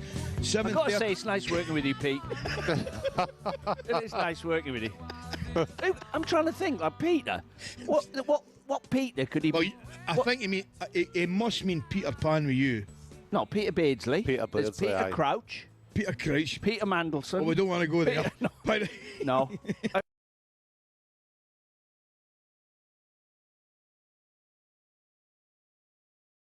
Brazil, you must. Well, actually, I want to know, were you Peter and I was Alan? No, you were Peter. I was Alan. I was Peter. Yeah. No, you were Alexander Trent Arnold. We're different a shambles this morning. We got a guest in. I know, I'm going to have to introduce him now. Okay. I need to get this name right. And I'm delighted to say that 2 has become 3 because joining us now, 7-time major trophy winner with Celtic. It's Charlie Mulgrew. Charlie, very good morning. Thanks for joining us. Morning. What I listened this morning away in here. It's a shambles. And it's shambles. To be joined by Peter and Alan, that's brilliant. I'm surprised you've come in here after what Ali said about calling Celtic a small club. I'm surprised. Did you not hear it? Areola is too big for Celtic, man. Yeah. Well, that would mean he was far too big for Rangers, wouldn't it? We're going to go into that right now because the title race in Scotland, right, as we know, is proven to be a belter, Charlie, right? Yeah. I mean, it's fantastic. We can argue about the quality of the Old Firm, or quality of this, that, and next thing. But you and I spoke about it earlier on in the week. The one thing that's been brilliant, and I'm sure, Dino, you'll agree, everybody for the first time in a long time is talking about it. And it's great. It's brilliant. What a season it's been. And the credit to Hearts. I mean, they don't need me to say how good they've been. A lot of credit should go to Derek McInnes and what he's done with that squad. Now, talk about, as you say, talk about how bad Rangers started the season, how bad Celtic have been, Minonci coming in, Martin O'Neill being the saviour twice. Brendan Rodgers, of course, started off the league. But listen, what a league title, what a fight for this coming in the last 5 games. Has it surprised you? Well, I know it has. We spoke earlier and you maybe explain it. It surprised me, Hearts, not where they are, but it actually surprised me how they maintained it. Because I thought that losing Shanklin and Devlin for that period, I honestly felt it would have a bigger effect on them than it had. But they've handled it really well. I mean, the goalkeeper, 2 centre-backs, they've been solid. The wee boy Braga up front's been different. 100%. Right through the spine of the team, they've had the strongest spine. The strikers, as you mentioned. Now, I mean, it surprised me. I put a tweet out, if you check my tweets, and this is before Shankland and Devlin were injured, and said they'll be 8 points behind come March. That's how confident I was that they would fall away. Now, you can imagine. You forget that, have they? Oh, you can imagine the stick I'm getting now. And I've heard recently that Derek McInnes hangs stuff up in the change room. I heard from one of his players that's what he does. I don't know if he's done it this year, but I hope to God my tweets no helped him this year because it wouldn't be what I was trying to do. But anyway, they've been so good. They've been up there. They've surprised me because no in my lifetime have I seen a team outside Celtic and Rangers even compete this far. Yeah. So to see Hearts doing it, it surprised me. But they're not over the line yet, and we're going to find out what they're all about. If they want to be with the big boys, let's see what they do in the next 5 games. They've got some big games coming. They play Hibs at the weekend. That's massive. That's massive. I mean, deep down, the pair of you, do you think Hearts can win the league? I've said no majority of the season, but I've turned to trying to get the pressure on them. Dean, I'm now saying that it's their title to lose. With 5 games to go, I don't think they want a pat in the back for no winning, for having a decent season and no winning the league. I think now they can see the finishing line. Let's see what they're all about. I'm going to tell you why they can win it, right? I actually think, and we've spoken about it before, I think the momentum is with Rangers at this moment in time. Not a massive amount of momentum, but slightly more, I think slightly more than the other 2. But can Hearts win it? And I'll say yes, and I'll tell you why. And it's quite straightforward, you know. They've only lost once to the Old Firm this year, and that was to Rangers, the game at Ibrox. They've already beaten Rangers, I think, twice. They've already beaten Celtic twice and drawn with them. So they've had 1 defeat in the best part of 6 games against Rangers and Celtic. All they need to do is keep that run going and they'll win the league. It sounds easy, but it's nerve. But Charlie, hold your nerve. But Charlie makes a great point. I mean, what a game they've got. Every time they have a defeat or a bad result, you're thinking, this is it, they're away, and they respond. And that's what surprised me this year. I've thought a couple of times they've had a bad spell. I think they picked up 5 points out of a possible 12 or whatever, or more than that. But then Celtic at the same time went through a bad spell. Rangers the same, in between managers. Now they're responding well. Now we'll see how they go the next 5 games. But listen, the next game's Hibs at Easter Road. Yeah, that's a big one. I mean, everybody's forgetting. I mean, the Hibs boys will be devastated if Hearts win the league. If Celtic win the league this year, right, it'll be one of Martin O'Neill's greatest. In fact, it will be the greatest title Martin O'Neill's won because he's not a striker majority of the season. He's the goalie with 1 arm. Schmeichel's been playing with a rotator cuff issue that's needed an operation. The injuries they've had, you've gone through Carter Vickers, Johnson, arguably the best players, Jota, who's not even been mentioned this year, done his cruciate last year. The recruitment's been shocking for Celtic. If they win it this year, it's Martin O'Neill's greatest title win. On top of all that, I heard you say the Scottish FA have fixed the fixtures and everything. I wasn't so positive of my accusation as that. But I kind of inferred. But it's all kind of set me up a little bit. Listen, it's one of those, Miss Dina, we're talking about it again. Last game of the season, Celtic play Hearts, right? Now, can you imagine what that's going to be like, that particular game, if Hearts need a point to win it, Celtic need a point to win it, whatever it may be, right?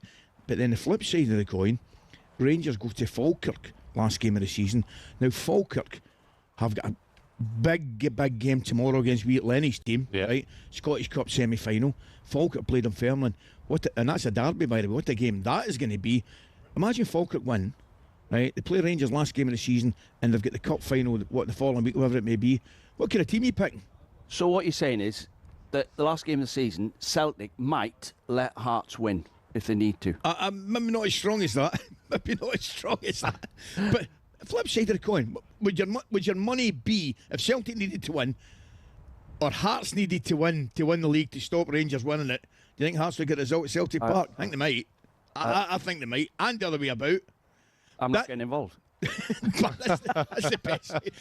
There is no country. No, I'll take it even better. There is no area on the planet, right, like the west of Scotland for a conspiracy theory. It's just absolutely fantastic. But the one thing is guaranteed, some big games. Motherwell have a say in it as well. Good team.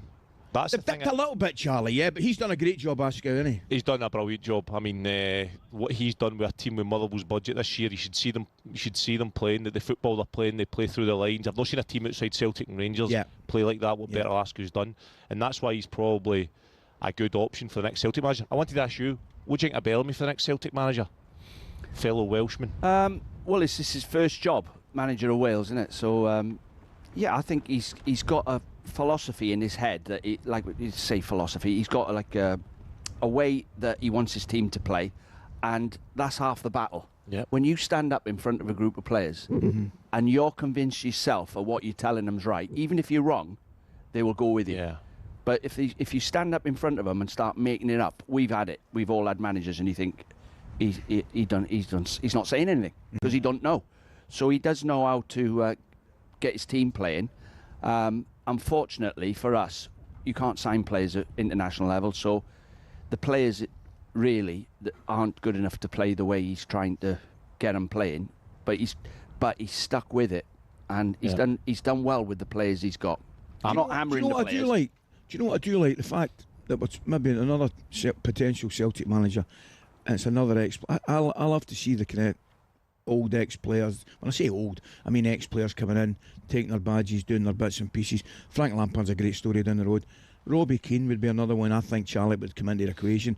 He's been over, did his business, and was at Israel, and then obviously Hungary as well. Would that be another one you think would interest? What's wrong with Martin O'Neill?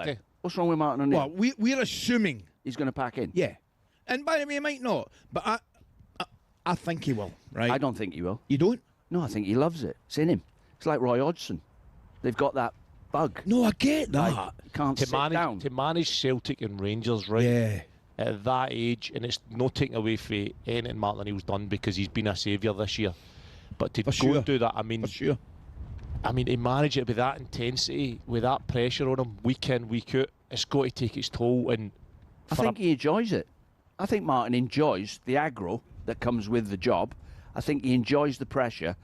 And I think he was fed up. He's playing bit of golf, and he does bits and bobs. Yeah. But I think he was fed up doing nothing. That's why he took it. The same time, I think massive surgery needed to the Celtic squad. And the club, the whole thing, has been fractured. It's been fractured. Yeah, it's been fractured. It's not a short-term fix, this. No. And I think Martin O'Neill deserves a place. I would get Martin O'Neill on the board as a football person on the board. I think he deserves a place in the club.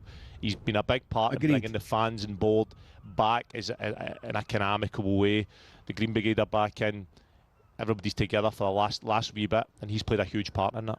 Tell you, the interesting thing is, I need to go to a break, but we've got Scotland to talk about, World Cup to talk about. The interesting thing, I think the votes are already in for Manager of the Year, which is absolutely incredible. They might not be, hopefully they're not. How can you possibly give somebody the Manager of the Year right now with so much football we played, a cup to win, and it could be anyone in the league? I mean, if Derek McInnes wins the league, he's got to get it. Martin, he's got to get it. Danny Rowe, Rangers, he's got to get it. I mean, who do you give the Manager of the Year to? We'll discuss that next. We'll take a short break, 7:46.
18th placed Tottenham Hotspur, very much down there and scrapping in the relegation zone.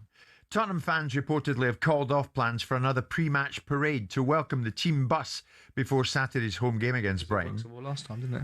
Well, yeah, this is all to show a bit of passion and fervour. We're right behind the team, you know, etc., etc. But apparently they're calling it off. A statement by the organisers of Show Up, Sing Up, Stay Up campaign said they were disappointed at calling it off, but they support whatever Roberto De Zerbi sees fit in order for his players to have the best possible preparation. Apparently, De Zerbi decided his players will arrive at the stadium earlier and not by coach so that they avoid fans lining the pitch, as we saw pre the Nottingham Forest game. Is he right, De Zerbi, do you think? Is he taking the temperature down a bit? Well, I assume he's got method to his madness. I mean, ultimately, the last time they did the show up, stand up, or whatever it was, didn't work so well, did it? They got beat 3-0 by Nottingham Forest. So I'm not so sure it's been proven to be something that has a proof of concept behind it. Yeah. The fans will be behind the players inside the stadium. Now, bless their little cotton socks. Maybe they don't need to be told how important it is to the fans, because it's only important to them, isn't it? Maybe that's part of the thinking. But De Zerbi is obviously trying to manage the game with the best intentions of making it as normal as possible, not heighten the expectation upon the players. Any more than the circumstances already will. They'll be well aware of the social media reactions. They'll be well aware of the linear broadcasters and all their opinions about it, and they're well aware of the responsibility.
Superstar Breakfast preview on talkSPORT with Travis Perkins. Go big on landscaping with Travis Perkins. Find everything you need at travisperkins.co.uk.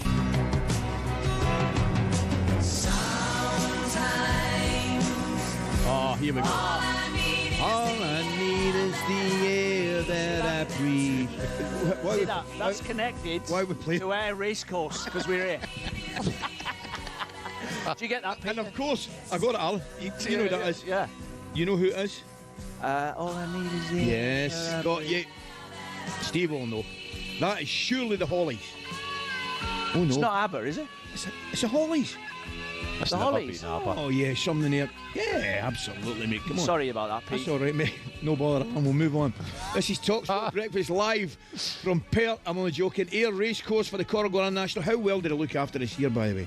Brilliant. Isn't it great? At Western House Hotel, David and the gang, brilliant. And Dave Stevens, who's in the room now. Dave Stevens. Coral, they've looked after us. Yes, Simon. Everywhere you look, there's coral signs. Everywhere around the track. They've done an unbelievable job. And so there should be. Incredible hosts. Arsenal Invincible Lorne joins us to preview Sunday's potential title decider at the Etihad, and it is potential because there's a lot of football to be played after it, believe me. Can Mikel Arteta's Gunners handle the pressure? Interesting. What a game to look forward to. Chelsea FA Cup winner Jody Morris. Jody will also joining us ahead of a massive game for his former side against Manchester United, and we'll be speaking to one of the best ever. That's Liverpool legend Ian Rush. That was our breakfast preview with our good friends at Travis Perkins. Superstar Breakfast preview on talkSPORT with Travis Perkins. From fence panels to decking or paving packs to topsoil, Travis Perkins has all your landscaping needs covered. Many goals did Ian Rush score? Tell me. Playing out from the back, he'd get 100 goals a season. I know. Catching people on the ball. Do you think Rushy invented closing down from the front? I mean, Well, yeah. I'm going to be honest with you. Just to back Graham up, I don't think I was great at it. Right? You weren't. Graham used to tell me on a regular basis I wasn't very good at closing down from the front. Well, that's what so I played with Ian Rush all my career for Wales, and then I went to Liverpool. What a goal scorer! When we were in the dressing room before the game, we never talked about how many goals we were going to score, or I'm going to do this, I'm going to do that. All we used to do was zoom in on the worst player in their defence, and we'd let him have the ball and set a trap. Bang. So I'd have to stand off him, so there was an obvious pass. Yeah. And force him into an area. From walking to a 10-yard sprint, he was like unbelievably quick from a walk-in start. So he could explode. So I thought him and Kenny were as a pairing, they were absolutely unbelievable. But you tell me, was it Chester he came from Russia? Chester, yeah. But his first thought when he went on the pitch was, who can I catch on the ball today?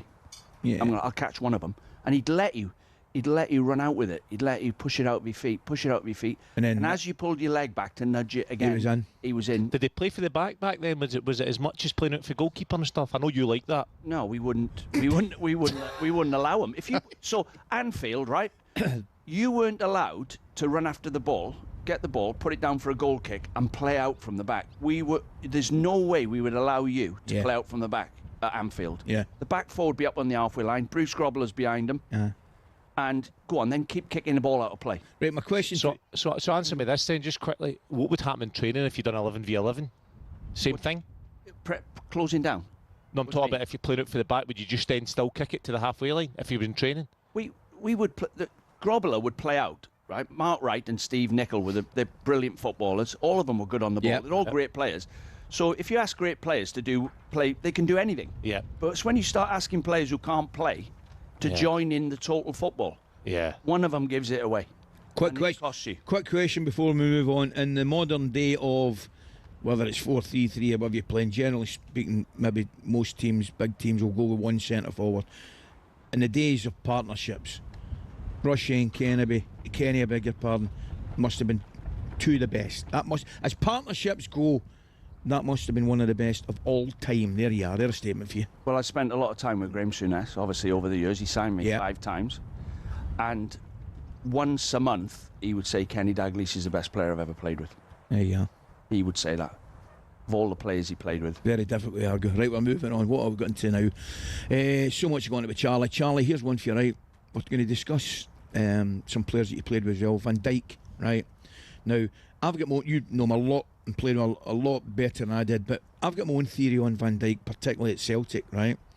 Watching him, Dino, and you'll know exactly what I mean, I actually think at times it looked too easy for him. I think Van Dijk learned a lot for me. If you ask...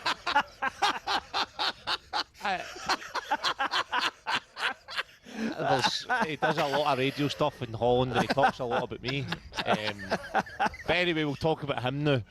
He's listen, the Van Dijk is a Rolls Royce. Everybody knows that. Having played with him, right, you won't have played FIFA, I don't imagine, but the people that are listening that have played FIFA. Talking about, I was the voice of FIFA. Did you play it, but? No. Nah, you've never touched it, have you? So young lads will know when you make your own guy FIFA, you can make him whatever you like. If you make him all 99s, that's what Van Dijk was like. Quickest, strongest, best in the air, best at free kicks, best dribbler, best technician, best long passer. You thought, what's the catch? 6'4.5", 6'5". There was none. He strode out for the ball, £2.5 million we signed him for Celtic. I think, what's the catch here? There's got to be a catch. He dribbles out for the ball in his first game, 40 yards out, 35 yards, hits underside of the bar. You're thinking, geez, he's a proper player. And then we played Karagandhi away in Kazakhstan in a European qualifier, and we could beat 2-0, and they threw everything in the box. They were launching it, everything in the box to the halfway line, big long throws, and the big man got a bit bullied that night. Did he? And we get beat 2-0. The home leg, he gets dropped.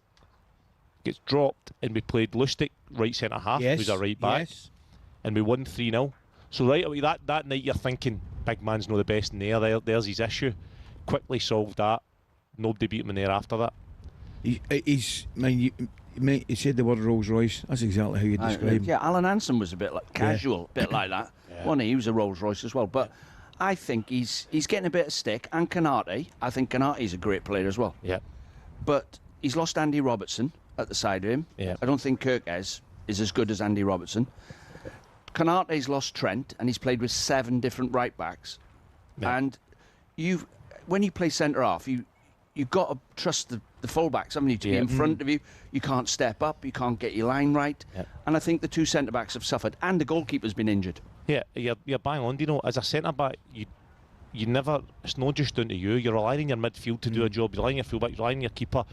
And the massive thing about being a centre-back is you're looking for clean sheets. So the longer a game goes and you're getting clean sheets, you all of a sudden look quicker, you look faster, you look fitter, you look stronger. People are starting to talk about Van Dijk looking as if he's slowed down, as if he's maybe not as fit, as if his legs have gone a bit. But it's only because of how Liverpool are doing. There's no way his legs have gone. You know, your back four is the only part of your team where if one of you doesn't play well, the other 3 can't play well. Yeah. The others can't play well. Yeah. You've only got one weak link in that back four, and the rest of you come off. Do you think you're saying that then that's the most important cog in the machine, if you like, in the chain, if you like, that back four? Yeah, and you go on the training pitch with the back four every other day, right? And you put them out. You might just put 2 strikers against them. You've done it in training, and I'd have my assistant manager in line with the back four, and you've all got to come up at the same speed. Yeah, I get it. You've got one player who's a bit slower getting up. You stop the training session.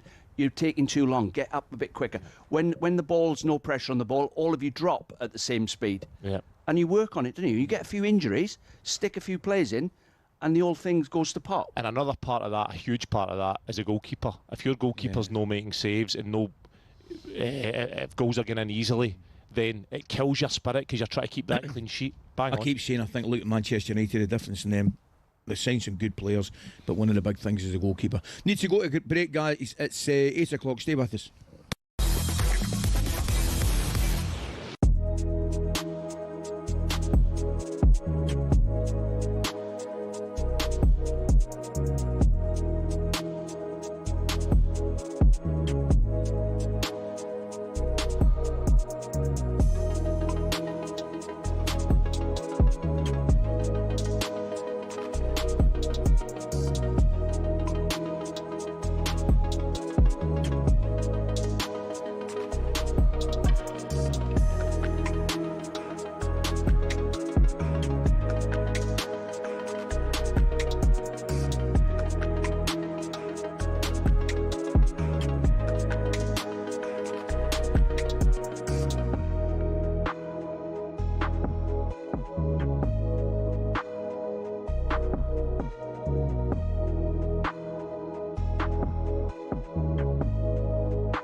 Arsenal have got themselves to a Champions League semi-final. Might this end up being the amazing season that Arsenal and Arsenal fans have always been hoping it would be? Because they are well and truly in the Champions League. They are leading the way in the Premier League. Next stop is the Etihad on Sunday. Who's to say that it doesn't go pear-shaped and they do an incredible double? We're going to take so many Arsenal fans coming through this morning. They want to talk to us, Simon. Why are we, though, at a point where the last English team in the Champions League, Arsenal, are having to defend themselves? As I say, many people, like a mate of mine last night, yeah, we're through, but no creativity, no patterns of play, no attacking outlooks. Who cares? They're through. Chris, big Arsenal fan, good morning. Do you care? Not really, no, Jim.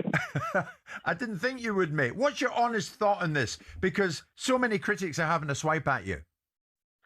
To be honest, looking back, if that was Fergie or Mourinho back in the day, going away, clean sheet, get the win, come back, clean sheet, go through.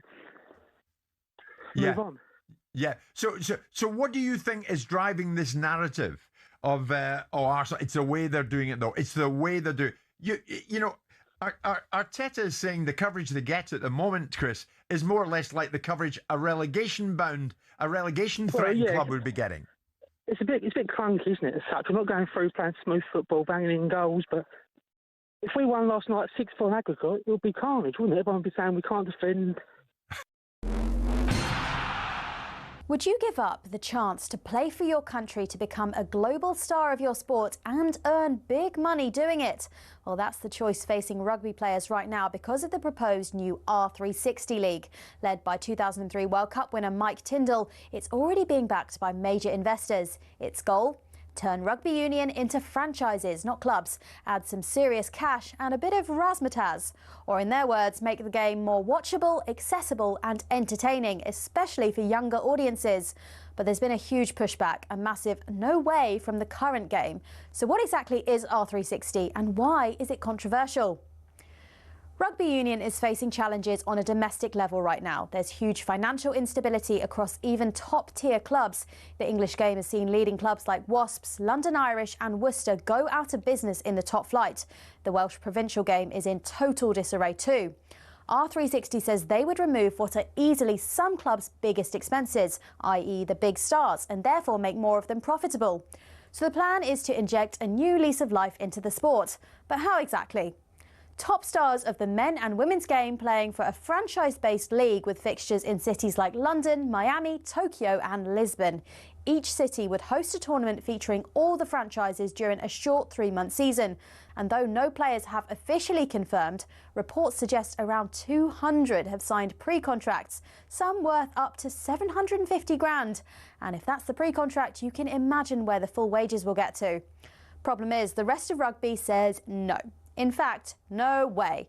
The national unions from England, Scotland, Ireland, France, Italy, South Africa, New Zealand and Australia have declared any player joining R360 will be banned from test selection. World Rugby's also not approved the league. Many fear it echoes football's failed European Super League, a top-down, money-driven idea that could damage the sport's traditions. So is it dead already? Well, rugby union is at a crossroads. Some may be against it, but we know others are being swayed by the cash. So will everything work itself out? Or after the European Super League and Live Golf, have we got sport's next big scandal on our hands?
Yes, we're back live from air for the Scottish Grand National with our great friends Coro, Ally, Dean and Charlie with you this morning at 6 minutes past 8. Of course, Friday the 17th of April. Right, that was one of the best moments, honestly, goodness, I think I've ever had in talkSPORT. I hope I've got the names right for you, but we're going to make sure. George, over to you. Take care. Cheers, Alan. Cheers, Peter. Bye, guys. Someone stitched him up, haven't they? Someone on the end. So who am I talking to? It's Alan and Peter. To get both. Hey, couple of big shots, you and I, aren't we? Eh? We are renowned through radio circles, you and I, aren't we, mate? Eh? Peter, he obviously watched us play, didn't he? Right, we've got plenty to get stuck into this morning with Charlie. Thanks very much, Charlie, for joining us. Great to see you this morning. Now, I want to ask you about this one. Here's one for the both of you. Liverpool have confirmed Andy Robertson is leaving the club at the end of the season. That's what I've got written down there. Now, yep. I want to ask you to you simply, why? I'm baffled.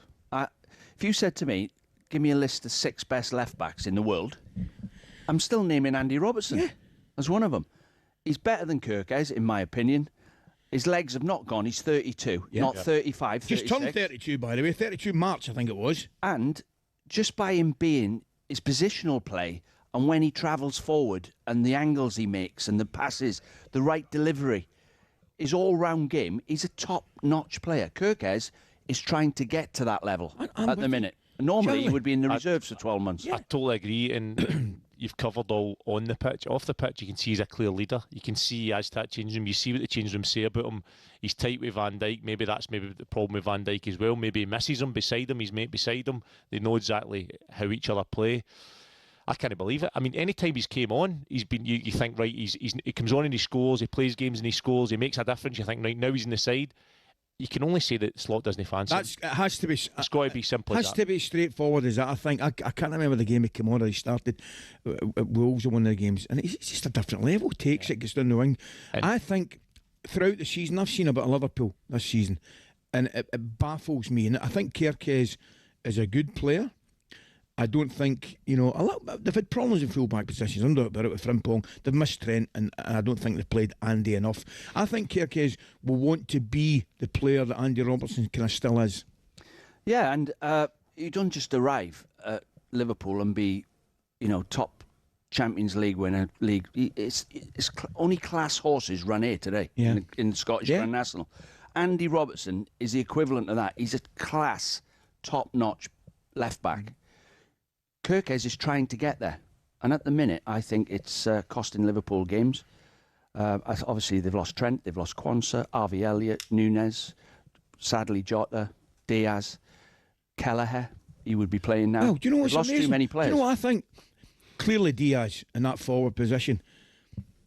And kind of much maligned. I actually think they missed a big centre forward who wasn't great for them, Darwin Núñez. But I thought he was a focal point. I thought he put himself about. He would run till he dropped. They don't have that. No, well, they've stopped that. I remember watching. It was when Mane, Salah, and Firmino played. Oh, I mean, Norwich, different level. First game of the season. Different Norwich level, had been relegated. And then they come back up, if you remember. And I thought, surely you're not going to try and play out from the back against these Liverpool's front three. And they did. And the three of them, you've got to get past them three first. But now that's gone. Yeah. But am I allowed to say this? They don't work as hard. Well, I think you're probably the front right. three don't work as hard as Salah, Mane. Forget tactics. They don't work as hard as those three. When they don't have the ball? Yeah. When they haven't got the ball. But do you think that's coming for Arne Slot, or do you think that's just coming for the player? Because we know that Klopp loved his big thing was heavy metal football, wasn't it? Pressing for the front, and he demanded that. If your manager does the demand it, you'll fall into that lazy way of being. I want to move on because I might get Charlie to talk about the World Cup, but I'll tell you, and I'm sure you'll agree with me, do you know the one manager in the last 10, 15 years that gets everything out of his players? Diego Simeone at Atletico Madrid. You talk about players running about, you talk about players closing down, he gets them to do that. Charlie, we've not got it for a lot longer. World Cup. Yep. He's done some job, Stevie. I mean, come on. Deserves so much credit. Deserves so much credit what he's done for the country. The way he's got that like club atmosphere. Talk about Andy Robertson there. He's a huge leader in that. John McGinn, massive. Talk about McTominay. I mean, I don't think we've had this standard of player. Especially midfielders. Ryan Christie, good player. Really good player. Robertson, Champions League winner on the team. We've got Tierney, who's played at Arsenal, still a top player. So many good players. But he's done great. Steve Clarke's done brilliant. I would just like to see us being a bit better in possession, Ali. I think we were disappointed. We did great to get to Germany, Dino. Great. But we were a wee bit like the Welsh at the last tournament you got to. You had a couple of boys that maybe just maybe reached that stage. I thought we were a little bit disappointed. And by the way, World qualifying, we were actually, it's mad to say this, but we were poor. Performances were poor. How we got there, I don't know, because... What game was it? The second last game? Was it Greece? Greece. I mean, how did we win that? I don't know. I don't know how we got there. And in possession, we're in between. I don't mind if we say, right, you know what, we're going to concede possession and stay in a shape here, and we're going to just break on them, and that's who we are. But I think we're a wee bit like, we've got good enough players to play. We don't play. We don't have enough possession. We don't have a lot of ideas, but we're picking up results, which is which is good. But hopefully we go to the tournament, and I know it's hot in America and there's a lot of games in a short space of time. But I hope we go and have a go. I think Scotland are at their best when they go and press teams against Switzerland at the Euros. First half, we never laid a glove on them. Fans, what an atmosphere! Fans when they stayed. I saw you that night. That's right. And second half, we just went for it. Pressed the life out of McTominay. What a difference! Yeah, what a difference! The whole place lifted, and we're much better like that. No, fingers crossed. We got because we never really laid a glove on MD in the last couple of Euros, to be fair. But Stevie, honest to goodness, there was question marks and people asking all that stuff. We've gone for no qualifying. All of a sudden, we've had 2 Euros and a World Cup. So we're absolutely brilliant. Moving swiftly on, Brendan, right? Yep. Did a fantastic job. You can argue very unlucky not to win a title at Liverpool. Brilliant job at Celtic. Are you a wee bit surprised the way it ended? But you could sniff something was coming along those lines. He wasn't happy with recruitment. Paul Tidsdale had come into the club and he wasn't pleased about that. Well, I thought he was pleased about that. I thought it was Brendan Rodgers' appointment, but clearly the recruitment changed. John Kennedy was taken away for being part of the recruitment. Paul Tidsdale didn't do a good job at that. He wasn't happy with the players that were coming in, and you could start to smell a bit of friction there. There was just 1 or 2 comments coming out that you were maybe reading between the lines. A couple of things were happening and he wasn't happy, so he moves on. But listen, I don't think he deserves a lot of credit for what he's done at Celtic, although he got a lot of stick for leaving the first time, but that was after winning a treble.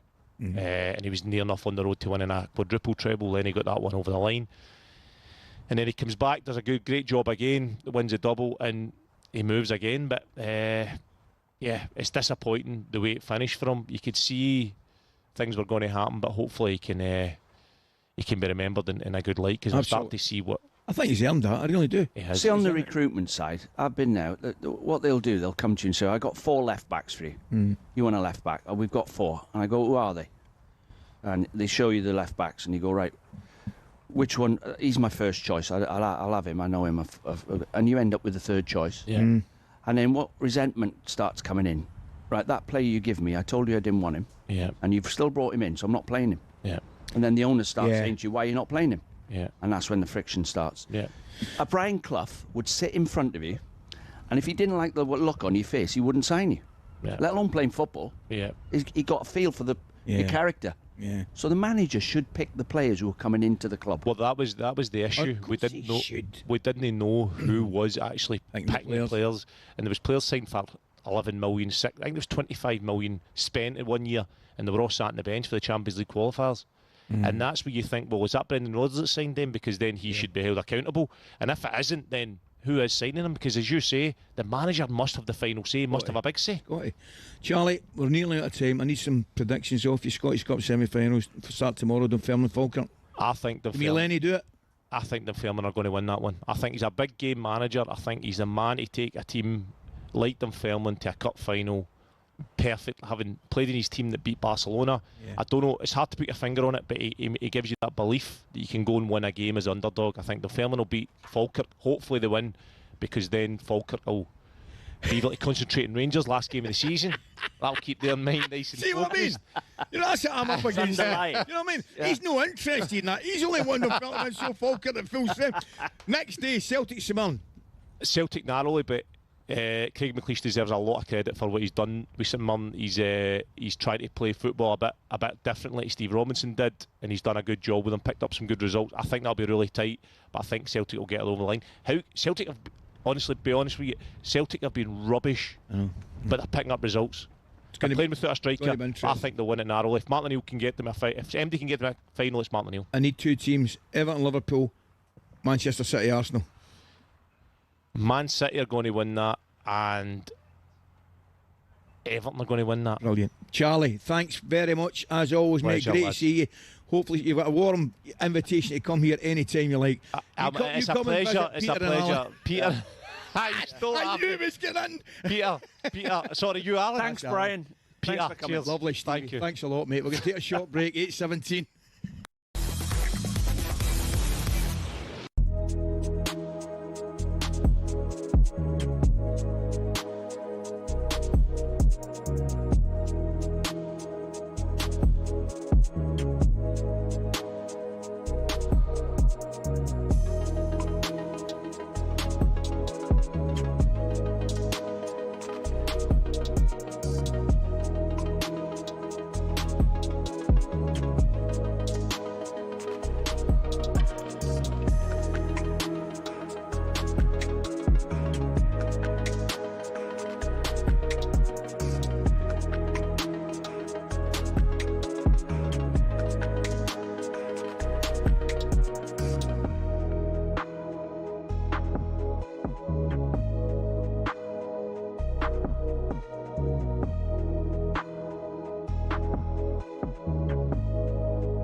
bring Klopp in for 12 months, let Klopp be the manager, and let Gerrard shadow him for 12 months.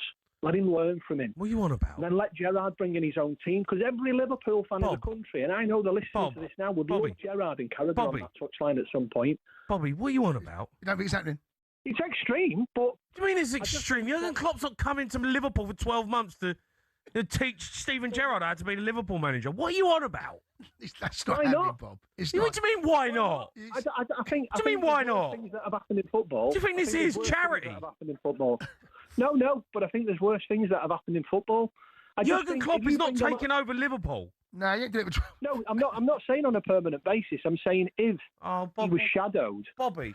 Don't let Bob talk. Bob, but Bob, we speak to you quite a lot, right? And you normally come out with some decent stuff, but that is absolute guff.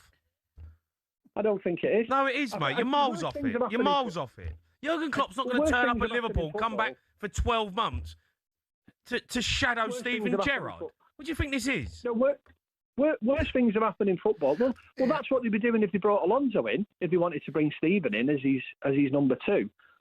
I just think the club have got to be bold. You know, they've been bold in the transfer market. Why not be bold with future decisions going forward? Well, you know, it would get the fans on side and all of that. I mean, if Bob's coming up with his own version of what my hopes happens, right? There's nothing wrong with that. Fans can dream. Get Klopp back. Yeah, there's nothing wrong with having a 12 dream on months. the wish list, is there? Yeah, but, you know, you've got to be realistic, Bob. It ain't happening. It's not happening. I'm going to tell you right now, that ain't happening.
Take care. Cheers, Alan. Cheers, Peter.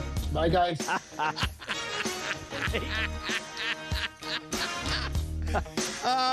You're in fire this morning down the road, son. A bit of Peter Gabriel for myself. I tell you what, I'm not kidding you, that has made my morning, that has. Right. I'm trying to think. I can't. Don't let it go. We need to let it go. I mean, who? Alan. Who can I? Right, I'm accepting Alan there's maybe. Brazil? He's maybe getting you mixed up with Alan Brazil, right? I accept that. You, Peter Beardsley.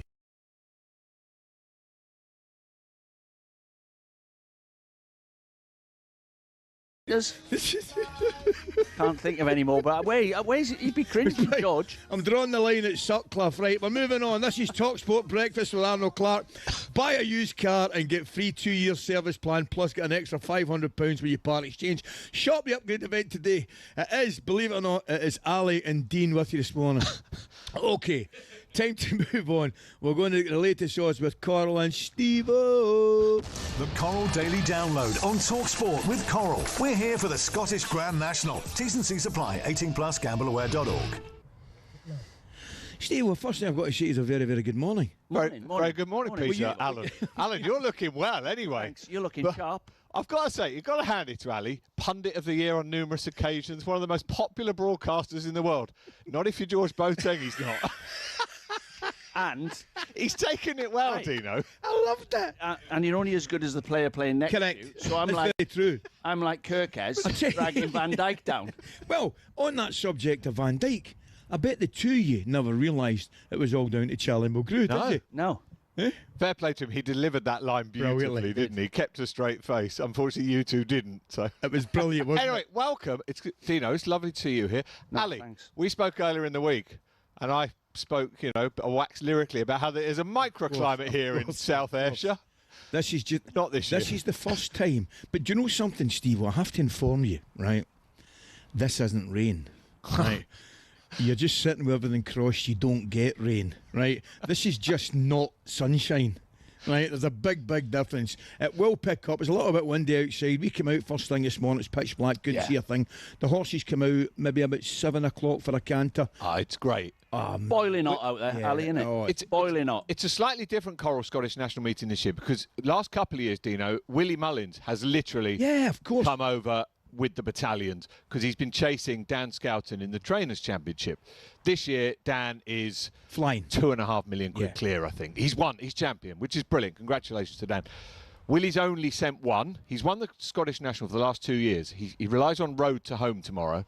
I mean, that in itself, it may be a bit of a tip if some Patrick's going to ride it. But even without the Willie Mullins runners, we've still got runners tomorrow in the big race from Ireland, from Wales, from Scotland and from England. So it's a proper Grand National, Ali, as it should be. Yeah, 200 grand. This is massive for race. us. Of course it is. It's absolutely massive for us, Stevie. You know this is our biggest meeting. The guys obviously there at Western House and all the guys I've looked after is superbly, the Coral guys, the racecourse. It's so important, for the economy, for everybody in the country that this goes well, and it never lets us down. But it's always worth reiterating. We say it every year. It's the 4th biggest race by turnover in the whole year, Dino, in Coral shops. That's amazing, So that. only the Grand National, the Cheltenham Gold Cup and the Derby That are is bigger. amazing. And a large chunk of that is bet up here, Ali, because it's Scotland's national. Yeah. And look, tomorrow's race, I mentioned Ireland. They have the current favourite, Kim Rocky, Ronnie Bartlett. Yes. Colours, you know Ronnie well. No, obviously. Ronnie well, yeah. Joseph O'Brien trains. King of Answers for Lucinda Russell and Michael Scudamore. Kinross trainer, of course, so that would be a very popular one. And then Quebecois for Paul Nicholls and Harry Cobden for England. So it brings Ask Brewster for Wales. Sir Alex Ferguson's got Isaac Dezobo with Jeb Mason. Do you know something? So much. Well, I'm going. I'll phone Jed or send the gaffer a message. It would be brilliant if they're up here. I'm not sure they will be, but it would be fantastic. I know you will. You know as well. I think they probably will be because they love it so much. There's every chance, mate. But look, we've got to mention, if Gabby's listening, there's a horse called Gabby's Cross. Now, Gabby's never crossed. Gary's always got. That's the one thing he's never. So it's a terribly named horse, but silly, yes. But the reason I mentioned it, it's a 33-1 shot. That's more like Gabby. But Sean Bowen rides it, your fellow Welshman, champion. Talking about champions. What a jockey! Run away with the title. But tell us about.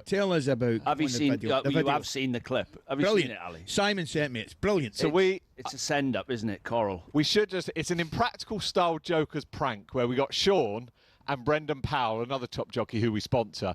They thought they were turning up to do a photo shoot to promote this meeting. Yeah. What they didn't know is Joe Tizard, who's Brendan's principal trainer, and Alan Johns, former jockey who's Sean's manager, were in the room next door feeding information to the fake creative director. They are such good sports. On the Coral Racing Club YouTube page, check it out. It's 10 minutes. You will laugh, I promise. It is so 100%. good. But my great favourite sports, bit, by the way. My favourite spot is when the producer walks over to the pair of them and he put his hand out. And Sean put his hand out to shake hands. Custard pied him. And he custard pied him, yeah. Sean's looking at his hand. And he hugs Brendan. Look, I don't want to give it away. It genuinely, search it out, Coral Race Club YouTube page. It's very, very amusing. But yeah, look, Sean, an incredible season. I think he's about 120 clear of his. He could do what AP did. He could win this title for the next 15 years. Yeah. He's in the zone, Dino. And he's, look, I mean, it is fantastic. He's a brilliant Welsh sportsman. Yeah. But his brother James is a top jockey. His brother Mickey's a trainer. Yeah. I mean, they're a very incredibly talented family. Well, we've got Gerwin Price, the rugby team struggling, the football team struggling. There were just glimmers in the Six Nations of Wales, weren't there? At the end, we started playing a lot better you at the end. You probably could have and should have beaten us. Yeah, that was a close game. Being honest. But the rugby's the national sport, and in the country, we're all like in dismay that the rugby team's not doing better. But hopefully it's a cycle we go through, same as the football. But we got Sean Bowen and we got Gerwin Price, top of their game at the minute. There we go. Listen, we're here. We've got to talk about the SPL title race. Heard you obviously talking to Charlie, but no, you'll be okay. Your Rangers are favourites. Well, here's a question for you before you give them it. Are they all still odds against? Yes. That's unbelievable. Isn't it brilliant? I suppose we did some stuff with Christian Daly earlier in the week. Great lad. And we're talking about what a boy. We're talking about Scottish football is on a real high at the moment. Yeah. So qualifying for the World Cup. We've got this title race: 11-10 Rangers, 2-1 Celtic, 11-4 Hearts. Still too close to call, Dino. Scottish football can really build on this. Well, do you know, Steve, what I've got to say? Dino was asking me and asking Charlie, do we honestly believe that Hearts have got a chance of winning it? Of course they have. Of course. They've beaten Celtic twice and drawn with them. They've beaten Rangers twice and lost to Rangers. That would indicate that they've got nothing to be scared of, although I did make the point, I think the momentum is slightly with Rangers. Yeah. Look, that's absolutely fair, and the odds obviously reflect that. But of course the Hearts are in it. Look, you talk about momentum. The momentum in the English Premier League is City. Well and truly, isn't it? You know, we're talking about Hearts getting over the line. You've just started to see signs of Arsenal trying not to get beat. They're a big price on Sunday. It turns from battering people every week to, hang on a minute, we better not let any goals in now. Let's keep it tight at the back, and you end up stepping back. What price do you say Arsenal at the weekend? Arsenal are 130, 5-6 City. City odds on. And the draw is 13-5. We said earlier in the week, Arsenal fans would snatch a draw from you now. They bite your hand off. Because that keeps them in pole position. I was there on Wednesday. They got the job done Wednesday, but you could just sense they're certainly not the team they were at the start of the campaign. Steve, well, thanks very much. We're going to have a brilliant day. I believe you guys are coming back to join us for Coral at 9:15. We're going to take a short break. News coming next. The Coral Daily Download on talkSPORT with the Coral Reward Shaker. With 100k of free bets available online each day, we're here for the Coral Scottish Grand National. 18 plus, max 1 reward per day. Reward restrictions and T's and C's apply. Gambleaware.org.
Am I right in thinking, Simon, Andoni Iraola, in the past, he's someone who's caught your eye? Down at Bournemouth, you've been impressed. Can't not do, can you? I mean, he's done a remarkable job at times. I mean, predecessors of his did remarkable jobs contextually, but he's elevated it even beyond that. The style of play, the manner in which they put some of the biggest teams into their box.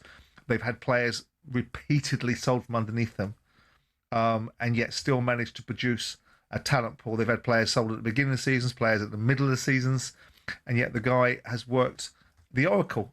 He started slightly tentatively, didn't he? Because obviously you saw the Gary O'Neill situation where he got bounced out of Bournemouth and everyone thought that was an injustice. This guy came in, couldn't win a game. Gary went over to Wolves. Wolves beat Bournemouth inevitably in that particular game, and everything was looking like a particularly dark day. But he's been brilliant for Bill Foley. Bournemouth's been brilliant for him because it's given him a passage into the Premier League and shown an opportunity to show his trade. Yeah.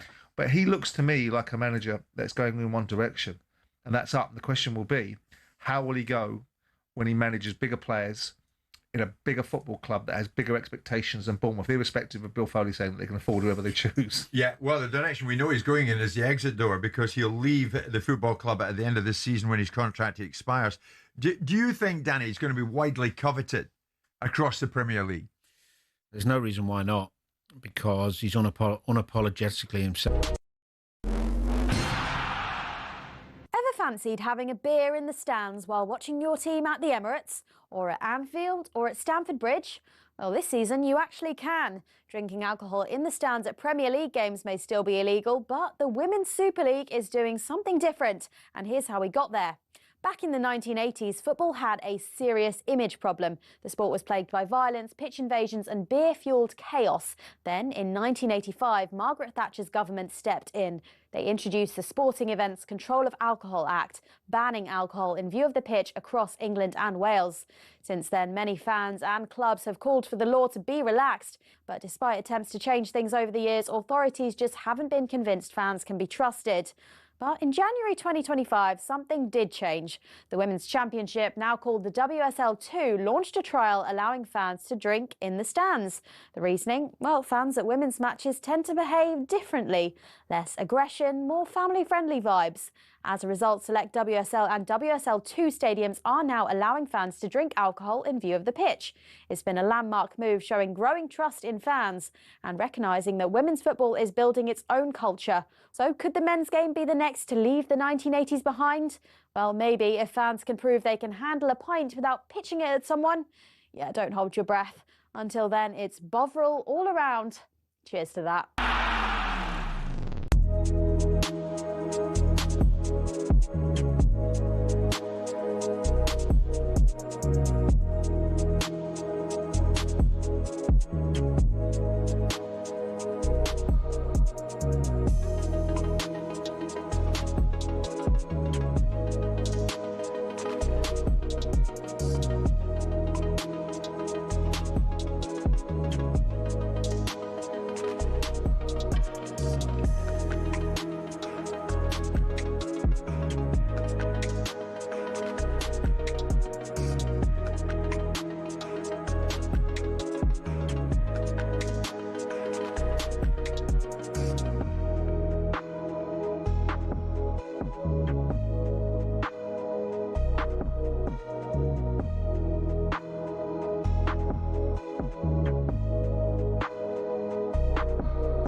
Fantastic.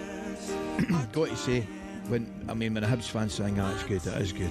It's very, very good. That is one of the best songs. I will walk 500 miles. That lights any room up on any occasion. That's your karaoke one. Now, this is talkSPORT Breakfast. It's 8:36, Friday the 17th of April. We are, of course, here, courtesy of Coral, for the Ayr Grand National, getting looked after superbly well. Thanks again to David and everybody at Western House for their wonderful hospitality. Now, massive game in the race for the Champions League football as Chelsea face United at Stamford Bridge. It's a game, as of course live in talkSPORT. It's a huge game for the Blues as they look to close the 4-point gap at the top 5 and of course be live, as I said, here in talk. So Chelsea co-owner Grandad has been speaking at the CAA's World Congress of Sports Conference and has given some interesting quotes regarding both Enzo Maresca and of course Liam Rosenior. On Rosenior, Iqbali has said, "We knew what we were getting. We think he has every attribute to be successful here. He got off to a great start. We've had a tough past 5-6 matches, but I think we're behind Liam." Is that the vote of confidence you need? I think we're behind Liam. Okay. I've had that one. Okay, on Maresco, we've all had that one. It's not a change we wanted to make. It's a change that had a bit of a negative impact in the season when you're changing systems and personnel, and it's one we've got to fight our way out of. Now, for more on this, I'm delighted to say that joining us is a man who played under 4 different managers during his time in West London. It is, of course, FA Cup winner with Chelsea, Jody Morris. Jody, a very, very good morning, mate. How are you? Morning, Jody. Morning, Coisty. Morning, Dean. Listen, mate, brilliant to see you. Thanks for taking the time to join us. Before we move on to things Chelsea, I think we've got to say, Frank, big night from tonight, Coventry. What a job. What a story. It's just been great, hasn't it? I mean, it's unbelievable. I mean, if you just look back at what he went into when they were 17th in the league, and if you look at I don't know, what's that, 18 months or so he's been manager. I'm not sure if you look at all the leagues in our country, whether any manager's done any better than him over the course of the season. I mean, he made the playoffs last year against all odds. I thought they were a better team against Sunderland and was extremely unlucky not to get through to the playoff final. And then now, I mean, so many points clear in a league that's so difficult to get out of. I mean, what an unbelievable job. And now, knowing him and how he is, he don't just want to settle for automatic promotion. He wants to win the league, and rightly so, because they've been the best team. Jody, Chelsea, just want to talk about that for a minute. I mean, obviously, when you start losing games, these things happen. Cucurella said something on international duty about leaving the club. Then Enzo Fernandez says something, comes out with something. It never happens when you're winning. But they've put a young manager in. For me, he's put him in a difficult position. Do you think Liam's done the right thing with Fernandez? As far as ban, no, not really. I didn't get the if he was going to ban any players, he needs to ban the pair of them for starters. I think. Yeah. If anything, if you look at what was said, I thought actually Cucurella was worse than what Enzo said.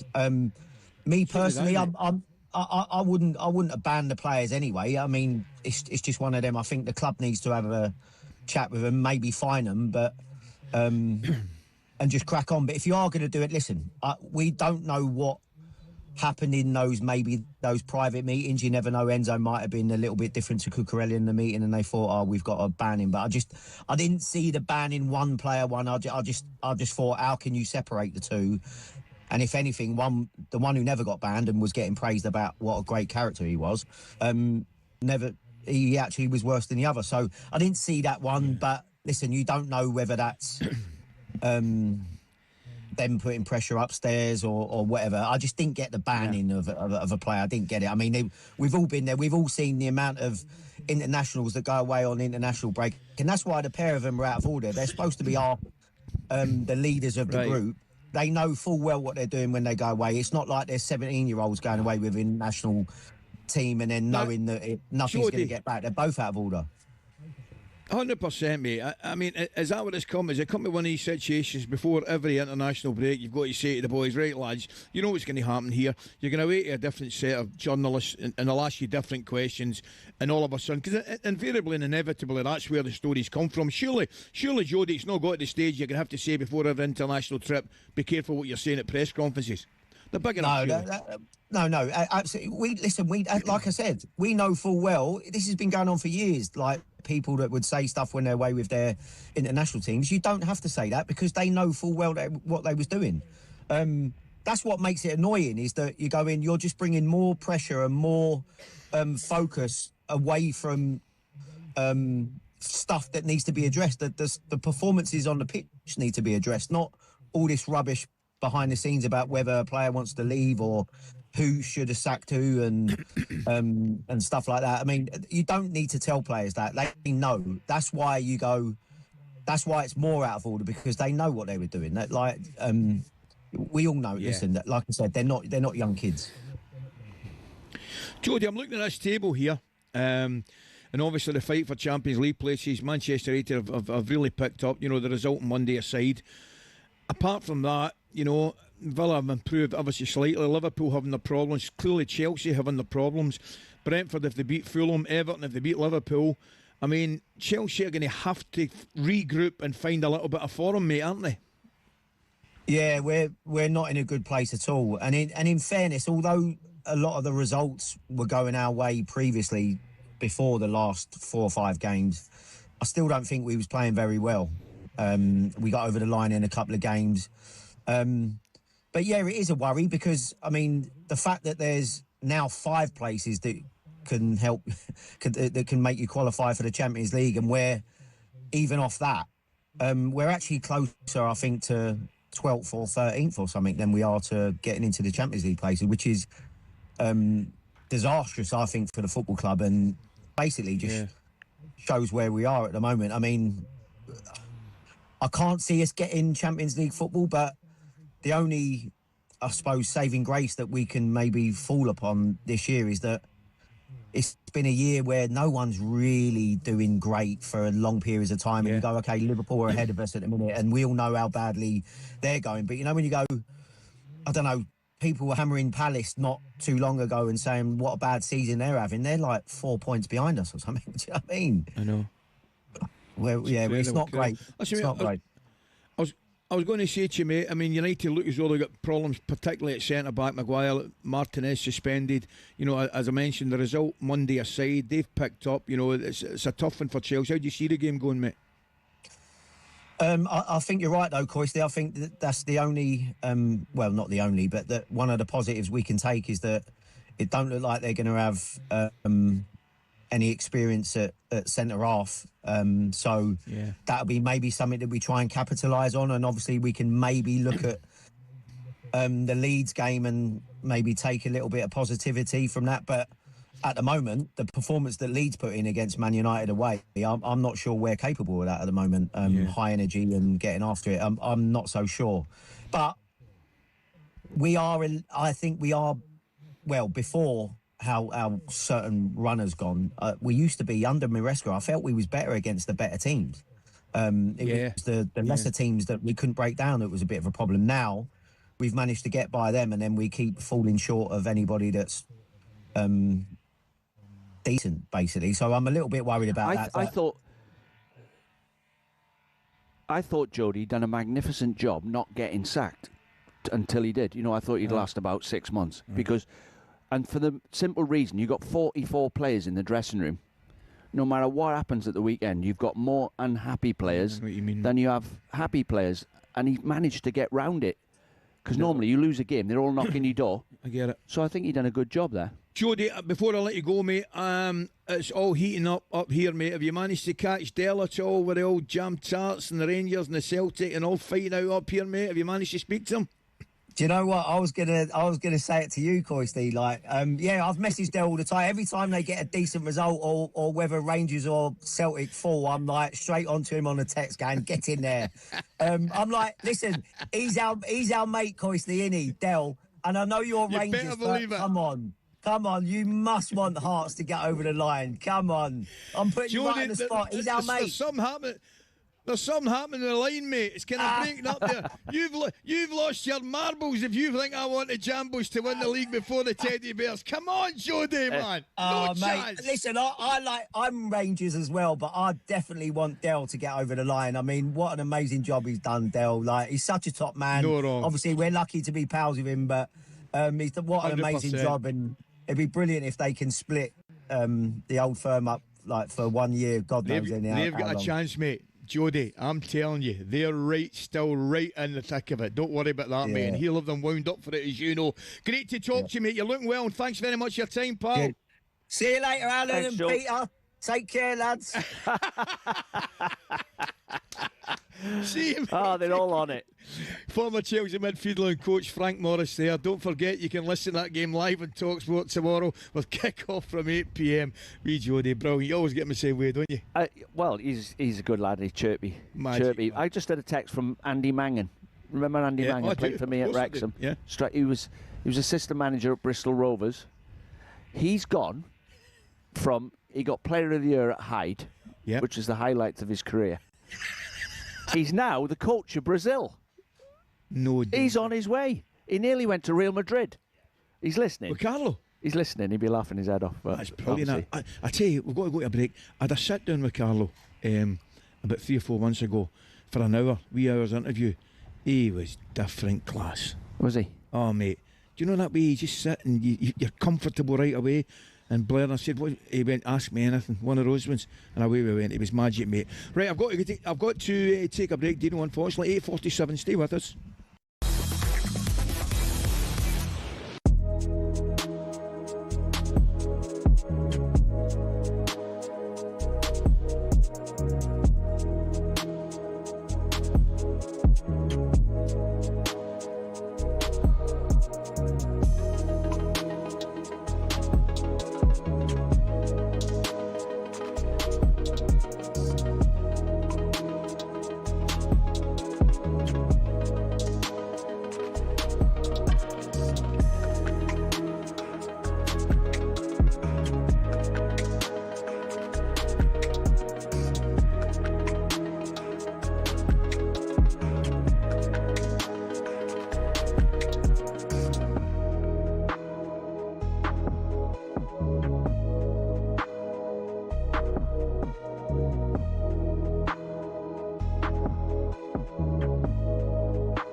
The debate goes on. The hair-pulling debate goes on because Manchester United, we now learn, plan to appeal against the red card given to Lisandro Martinez for pulling the hair of Leeds United striker Dominic Calvert-Lewin. Here's the thing. For the dismissal to be overturned, United have got to successfully argue to the FA that Paul Tierney made an error in sending Martinez off. Going to get Danny's take on this because this isn't going to finish yet, not anytime soon.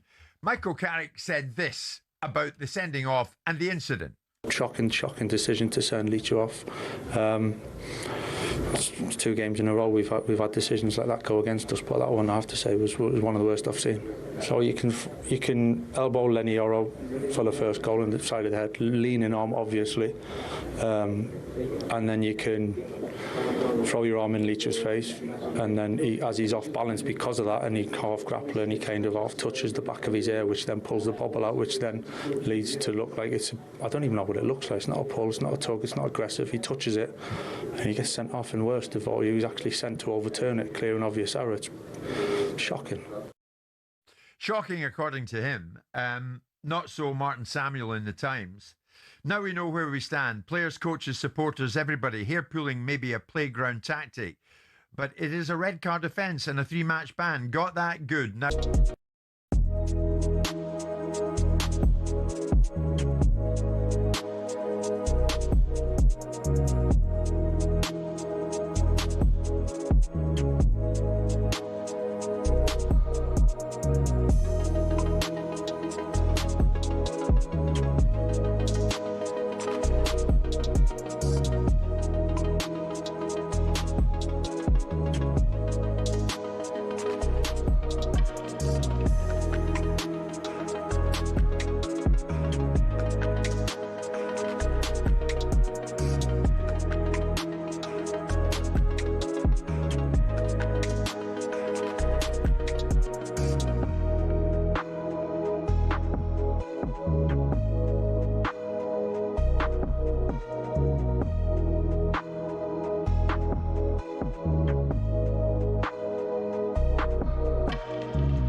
Superstar Breakfast preview on talkSPORT with Benchmarks Kitchens and Joinery. Get trade prices on kitchens to suit all styles and budgets at Benchmarks.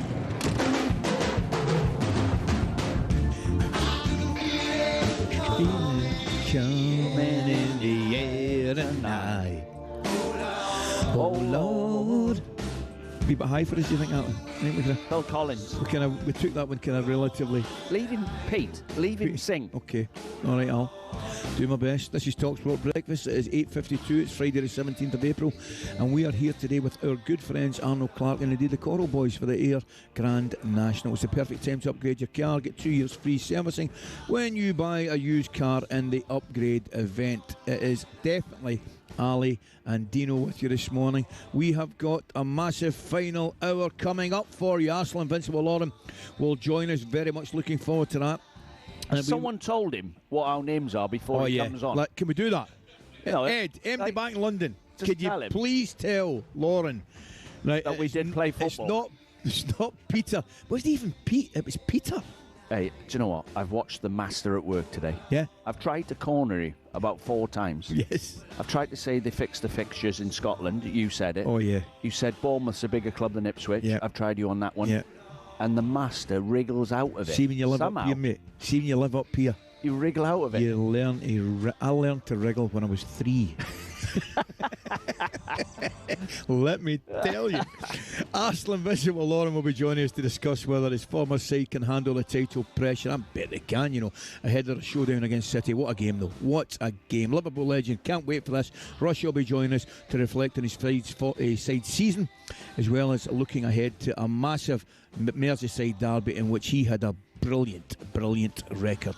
That was our breakfast preview with our good friends Travis Perkins. Superstar Breakfast Preview on talkSPORT with Travis Perkins. With pay-as-you-go hire from Travis Perkins, you can get straight on with the job. Available nationwide at all hire branches. Why do you always start a story when somebody shouts in my ear live? Right? You just mentioned Ian Rush, right? Yes. It flashed my memory. We played West Germany away, and Terry Orath sadly passed away, but Terry was the manager. And he said to me and Ian Rush, Mark Hughes was just behind us, playing in number 10 spot. You don't mind me saying so. That's a front three. Well, this was our instructions. No, I don't want to blow smoke. However, that is a front three. But this is how the manager talked to us, right? Rushy, Dino, you stop their back five coming out if you can. Yeah. Andy Bramer, left back. Stefan Reuter, was it Stefan Reuter? Was Reuter right back? Yeah. Played against them. We had to stop the back five coming out. Jurgen Kohler. Yeah, Mateus. Good team. What's his name? Sammer. Hessen Tyler. Klinsmann and Vuller up front, right? But our job was not to score goals. Can you two stop the back five coming out with the ball? The obvious question that you've left open for me. 3-0 we lost. It's a huge weekend for Spurs in the relegation battle, my friends. So as it currently stands, here we go, Dino. With 6 games to go, mate. 15th Leeds, 36 points. 16th Forest, 33 points. West Ham, 17th, 32 points. And in 18th position at this moment in time in the relegation positions is Tottenham with 30 points. Now, we know, Dino, they go into this weekend as the worst team in the league at this moment without a win, this year of course, without a win since mid-December. They welcome Brighton to the Tottenham Hotspur Stadium in what has to be must win, surely. As you know, I'm not a fan of stats. I think 70% of them are wrong, to be honest. But I'm going to come up. I'm going to come up with. I haven't heard that. I'm going to come up with some stats. I knew it was coming, but I hadn't heard it. Right. So what I done on Sky the other day, they put up Harry Kane's goal record, right? And he's got 50 this year. So the previous 10 years, I think, they put his goal scoring record up, right? So the lowest he got was 24. Normally he's in the 30s, right? So I thought, right, remarkable. How many goals would he score for Spurs if he was playing from this season and last season? And doing my stats and averaging out just by being on the pitch, how many points would his goals have got the team? And do you know what it come out as? 13 points maximum, 10 points minimum. So if you put 13 points on Spurs total today, they're safe, aren't they? They go up to 7th in the league. So when you sell him for 100 million, it costs you 165 million getting relegated. I know, mate. So that's the effect. I totally take your point, right? And I get it. However, putting Tottenham to one side at the moment and thinking solely about Harry Kane, he has, without doubt, done the correct thing. Yeah, because basically they weren't buying the best players and weren't paying the biggest wages. You've got to pay the biggest wages to get the best players. They've sold Kyle Walker, Gareth Bale, Modric. There's a list. Danny Rose. There's a list of players that they've sold, right? Yeah. Spurs have been selling the best players. Eventually, it gets you. And not replacing them with, never mind better, but even as good. Yeah, and it seems like, I was only saying this to someone the other day playing golf. We were playing golf. I went, seems like 5 minutes ago, it was Son, Kulusevski, Kane. Yes. Bentancur with Højbjerg. They had a proper back four and a proper goalkeeper. And they'd give everyone a game. Yeah. Well, now they haven't got a player. They signed over City for a while, didn't they, really? Yeah. But I look at it now and I think, they haven't got a player. I don't mean disrespectfully. No, like I get a top player that you go, he's a world beater. They have. It's worth mentioning, you have to mention, they've had a horrendous run with injuries. Of course, there's no doubt about that. But generally speaking, they've picked up 1 point, I think, this season in the last 8 games, and they haven't had a win. But getting back to Harry Kane has left the club and must surely be in the running for the Ballon d'Or. He must be. For the top player. He has to be, isn't he? It just shows he's carried Spurs for years on his own back, his goals. And he's got to be in with a shout, 50 goals. I mean, every week he seems to be finish after finish after finish. What a game. Bear in mind, he's not quick. That's what amazes me. I know. He's not lightning quick. Ian Rush, we're talking to in a minute, lightning quick. But I'll tell you where Harry is quick. In his brain. Yeah. He's lightning quick. His first 2 yards are in your head. What about those 2 games we've got to look forward to? Bayern Munich versus PSG. I've got a mate one of the guys messaged in yesterday who's completely half full rather than half empty. Said yes, it should be the final, but at least we're going to get 2 games in the semi-final to watch them. Absolutely brilliant. And we're going to take a short break, and then we've got Arsenal Invincible Lauren to look forward to having a chat to.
Harry Maguire in a bit of trouble, or his mouth has got him in a bit of trouble, Simon. The Manchester United defender, of course, now hit with a one-game suspension. He misses the match for United at Chelsea on Saturday. The FA ruled that he swore at the 4th official, Matt Donoghue, following his sending off at Bournemouth last month.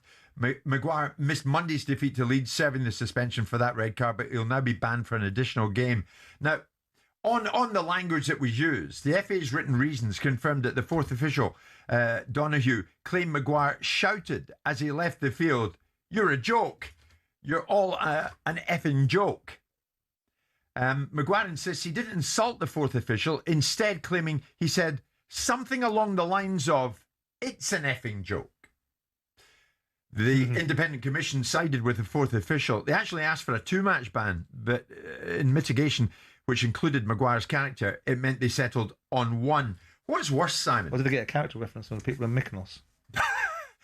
What is worse? Questioning the integrity of an official or swearing at them? Context, isn't it? I mean, robust language is used. It's the manner in which it's used. We're all grown-ups, and this language that we see and hear, which some people are wallflowers about, is traded amongst referees and players at certain times because you want that kind of dynamic. You don't want it to turn into disrespect, into aggression. And some would say, how can you use that language without being aggressive? Well, you can. Yeah. You can use it contextually.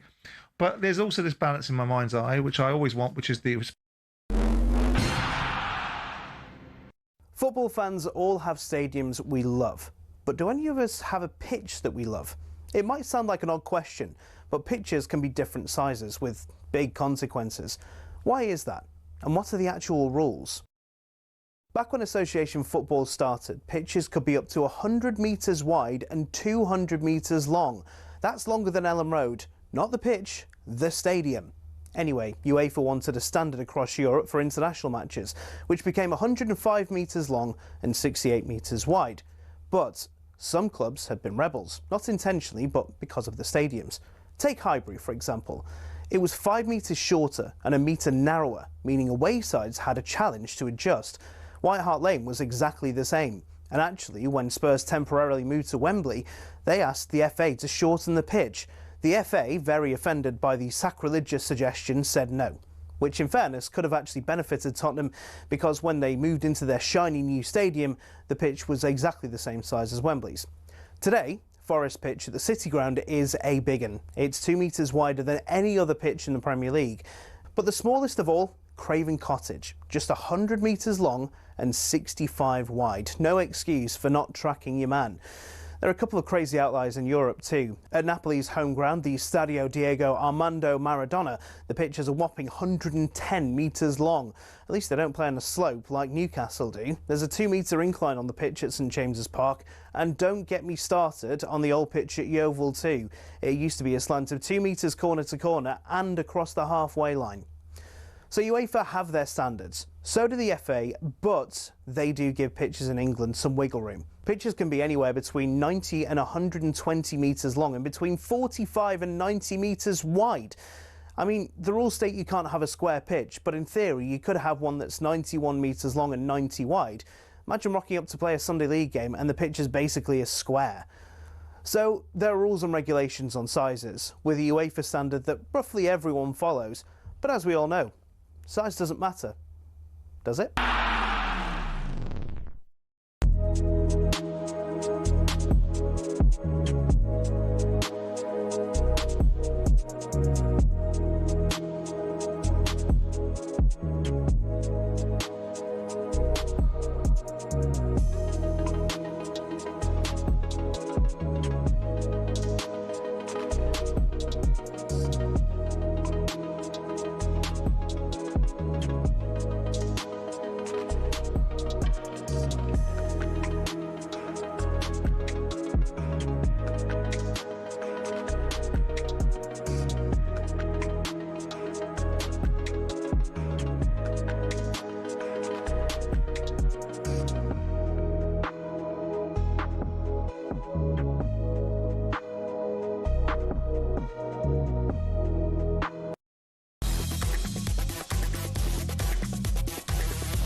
Take care. Cheers, Alan. Cheers, Peter. Bye, guys.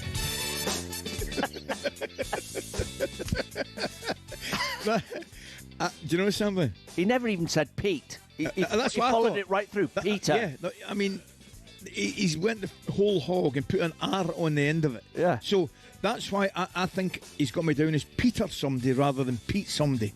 Could he see us, by the way? Yes, I he think could so. see us, couldn't he? Yeah. He must recognise the one and only Ally McCoist. Well, clearly. Maybe it's the hat you got on. Clearly not. he obviously thought I was Alan Brazil. 6 minutes past 9, Friday the 17th of April. An absolute classic we've had this morning. Really enjoyed it. We're in the final hour, mate. Now, as I said to you, this is the talkSPORT Breakfast live from here for the Scottish Grand National tomorrow with Coral. Great, they've looked after us superbly well. They will continue to do that. Big thanks to everybody at Western House again. Hospitality, fabulous. Ally and Dean with you this morning. Still to come. Really looking forward to this. We'll be joined by Liverpool's all-time leading goal scorer, of course, Ian Rush. Rush will be joining us later. Now, though, Arsenal currently have a 6-point cushion at the top, but City have not only a game in hand, but also have the home advantage as they go head-to-head this weekend after the Carabao Cup final defeat. We were joined by a man who is part of Arsene Wenger's double-winning team, the one and only World Cup winner also, Emmanuel Petit. He explained just how damaging it could be for the team if they don't manage to get this one over the line.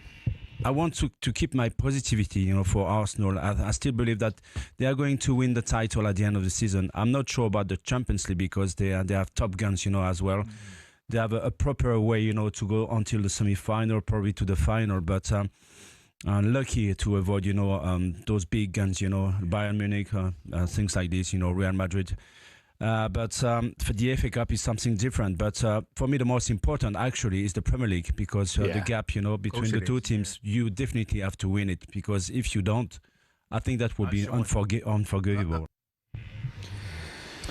Well, there you are. To help us navigate the nerves of a title decider, I'm absolutely thrilled to see joining us now is a man who is a cornerstone of one of the most iconic teams in English history for sure. A man who went through an entire 38-game season with his friends and his teammates without tasting defeat. Certainly no mean achievement in that for sure. A 2-time Premier League winner, 3-time FA Cup champion and bona fide Arsenal legend. the invincible himself, Lauren. Lauren, a very good morning. Thank you so much for joining us. First of all, how are you? Morning, Lauren. Good morning. How are you doing? There he is. We've got you. Thanks very much for joining us, Lauren. Great to speak to you. The first question, my friend, is this. Okay, I am talking as loud as I can. Someone's cutting the grass on the course. I can hear it. My first question, my friend, would be this. You heard Emmanuel Petit say there it would be unforgivable, was words he used, if Arsenal don't win the title. Is that a fair comment? Well, I respect all the opinions of all the legends, especially Emmanuel Petit and all the guys that has been as a pundit. However, I have to say that there is a lot of noise around the squad. My best advice to the boys is that we are in the best position to be able to win the league. The pressure is on Man City. For the last 2 years, we've been second, chasing Liverpool, chasing Man City, all the time behind. Now we are in this position that we're 6 points ahead of Man City. So therefore, I will say to the boy that don't misbelieve, don't get into this trap, all those noises, and just believe in what they have doing so far, because the pathway until now has been unbelievable. We've been the best team during the season. We are the best team, and we'll be finished the best team by the end of the season. This is what I will say to the boys. So therefore, I believe that, with all my respect to all the pundits, Manuel, all the top lads, I believe in this squad, and I believe that the boys are going to make it, and we are going to win the league, because the big pressure is on Man City. Lauren, if obviously you got the team over the line when you were playing, and you ended up winning every game, how would you approach this game at the weekend? Would you go at Man City, or would you tell the boys to let's be solid, not concede? First thought, or would you say, come on, let's get after them and start pressing the defenders? Well, I believe that we have to stick with our principles. We know that it's not going to be an easy game, play against Man City, because they're doing well. However, I believe that you have to go with the conviction and with the belief that we can win this game. Come on, lads. I mean, I won't stand say that, okay, we know that we lost the cup. We lost against Southampton. We lost against Bournemouth. However, all those noises that Man City are coming, Man City are coming, Man City are coming. And what? We are on top of the league. We are 6 points clear. So we have to go over there and think that we can win this game, because the big pressure is on them. We are top of the league with 6 points clear. So if we win our games, we become champion. They are the ones that they have the big pressure, because they have to win all the games and wait Arsenal to be loose. So going to your question, I will go there sticking to our principle, pressing high up, be compact on the transition. We will go back as we saw against Sporting Lisbon, getting back, closing the spaces. When we got the ball, don't rush the action, keep passing the ball. Subimendi, Declan Rice, all the big guys stand up and try to get the ball, but sticking to our principle, pressing high up, get into opposition box, try to nick the passes between the line, between the fullbacks and the central backs, get to the position that we can shot on targets and score. And when we have to defend, we defend as a unit, as a team. So we have to go there with the intention to grab the 3 points. I tell you what, mate, I'm absolutely loving your positivity. I would have you in that dressing room before the game to talk to the boys. I've got one other question for you, Lorna, if you don't mind me asking. In terms of the setup, which for Arsenal, we've asked how you'd approach the game, but in terms of the setup in the forward areas, would you play, how would you go about, what would your ideal front three be? I mean, if Saka was fit, Maguire, Gyökeres, Havertz, Trossard, Martinelli, what front three would you start with, my friend? Well, this question should be, the accountability should be going for Arteta, because Arteta is the one that knows perfectly the team. He knows how the player has been training, the mental situation for each player, so he knows what's going to be the best 11. But if you ask me, as a fan, as I love the club, I play that I know we know how to deal with this type of moment, how to control this pressure. If you ask me, I will stick to Gyökeres up front. I will play Martinelli on the left-hand side because we're going to be under pressure. So you need the player that will stretch on that left-hand side, which is Martinelli on that left-hand side. On the right, I will get Max Doman. I believe that Doman, it could be a threat. I mean, you have to give it's a big responsibility for a young lad, but I believe that he got the quality enough in order to take on play. Once Martinelli is high up on the pitch and stretching the team, you will put Max Doman a little bit more central in order to connect with Gyökeres up front. So my 3 players up front will be Martinelli, Gyökeres, and on the right-hand side we'll put Max Doman. And one final question for you, my friend. Arsenal victory, or will it be a draw? Because I don't think when I'm listening to you right now, you're going to go for Manchester City. Will Arsenal get the victory, or are you taking a draw right now? No, I won't take a draw. I will go for the 3 points. If you start going to think about draw, then you might lose the game. I mean, we have to go with all our belief, because we have to believe this type of moment is more. We all know the tactical point of view. We play 4-2-3-1. When we have to defend, we play 4-4-2. Sometimes middle low block, sometimes low block, closing all the spaces. We all know those tactics. But in my opinion, this type of game on Sunday is to see the mental strength of the squad. And the mental strength of the squad is to go there, because the pressure's on them, try to get the 3 points. And I believe this squad can make it. Lauren, I've got to say to you, my friend, it's been an absolute joy talking to you this morning and listening to your views. Thank you so much for joining us. Yeah, there's a job going at Bournemouth next year. Oh, Get your name in. That was terrific, mate. Good luck to you. Talking to you. Hey, what about that for positivity? I mean, I'm feeling the guilt that puts back on myself, man. That was magic. That's no fear. Because he's been there and done it, and he thinks, do you know something? That's how you do it. That is exactly what it is and what it was. That was somebody that'd been over the course and distance, to use a term here. No fear, ready to get the sleeves, and would look forward to the challenge. Yeah, and the wingers, take the fullbacks on. Yeah. Martinelli, whoever plays on the wide edge, stop turning out and coming back round the circle, back out the other side. Go. If you lose it, you lose it in the last third. Go at people. Brilliant, mate. Arsenal invincible, Lauren there. Really, really enjoy that. Now, sadly, Dino, we're going to have to lower the tone for some absolutely awful, awful news yesterday, mate. We have to send our condolences to the family of former Arsenal, Juventus and Austrian goalkeeper Alex Maninger, who absolutely, he died in tragic, tragic circumstances yesterday, mate. It just puts the whole thing into perspective. That news shocked a lot of people, ourselves included, and our thoughts go to Alex's family. Terrible, terrible news. This is talkSPORT Breakfast with Ally and Dean.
I'm enjoying Britain's Got Talent.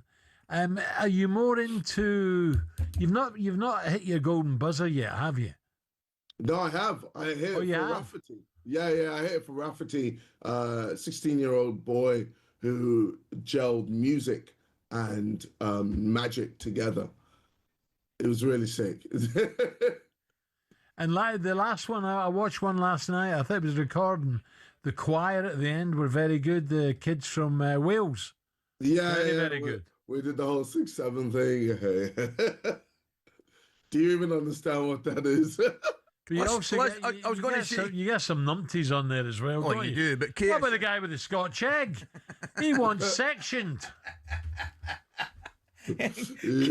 KSI, I've got, before I let you go, you're talking about 16-year-old magician Max Dowman. What about your team? Have you got a little bit of panic on the Arsenal? Nah, zero panic. You know, I know the boys are on it, and I'm going to see them today or tonight when they face Sporting Lisbon.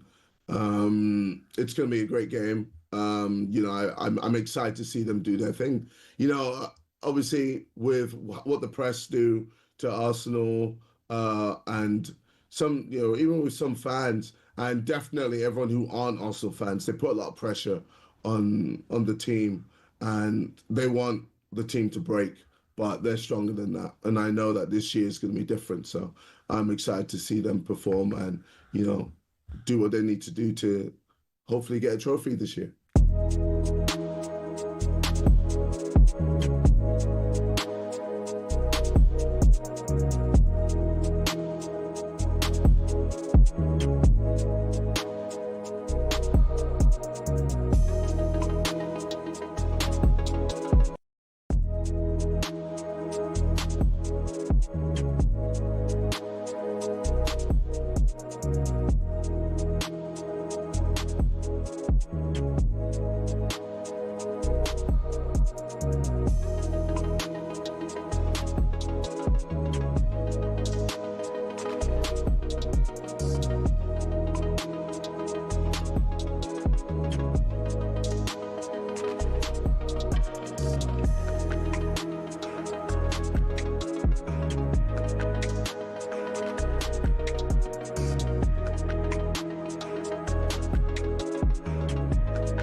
You say that you need me.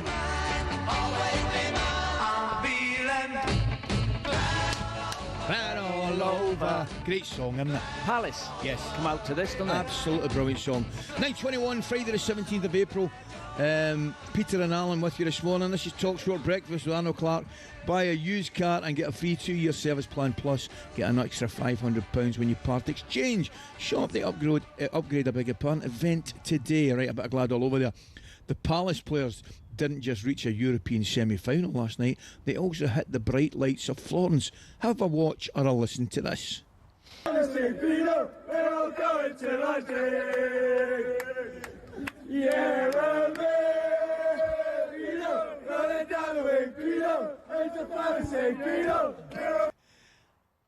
I'm loving that, right? Spurs fans are having a moan up on social media as Palace play relegation rivals West Ham next, live on talkSPORT this Monday. Boys are through. All right, they didn't win the game. They're out there enjoying themselves. See, I think the opposite, right?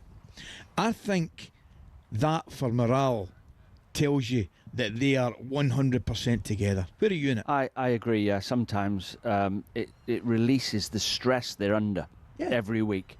Under stress training, like you demands on them, and they just relax. It's like any job. They relax, and some lads don't even speak in the dressing room. As soon as they've had a pint of lager, they become best mates. I mean, I'm not advertising you drink. Obviously, no, I know. I mean, we don't know what those boys have been doing, but I tell you what, the one thing they are, they're together having a good time and having a sing-song. And you would think when they go out on that football pitch, they'll work for each other and work for the club. But you are leaving yourself wide open when your manager has said he's leaving. Yes. And then he lets him go out because he don't want to fall out with them because he's leaving. So they have left themselves wide open on that one. A little bit. By the way, I can't believe he's announced he's leaving. It's a trend going round. Salah's done it. The Bournemouth manager's done it. Trippier's done it. Who else? Who else has done it? There's a. Did Cucurella say he was leaving? But here's my problem. I don't mind them doing it if their contract's up at the end of the season and they're giving people notice. But see, if your contract's not up at the end of the season, how about honouring that contract? How about honouring the fact that you are going to put pen to paper and saying, I'm happy with that contract, I'm going to be delighted to stay here for 3-4 years. How about doing that? If it's the last couple of months of that contract and the club want to know what you're doing, then and you say, well, just to let you know, guys, give you a couple of months' notice here, I'm off. I think that's a completely different scenario. Well, right, I'm Mo Salah's biggest fan.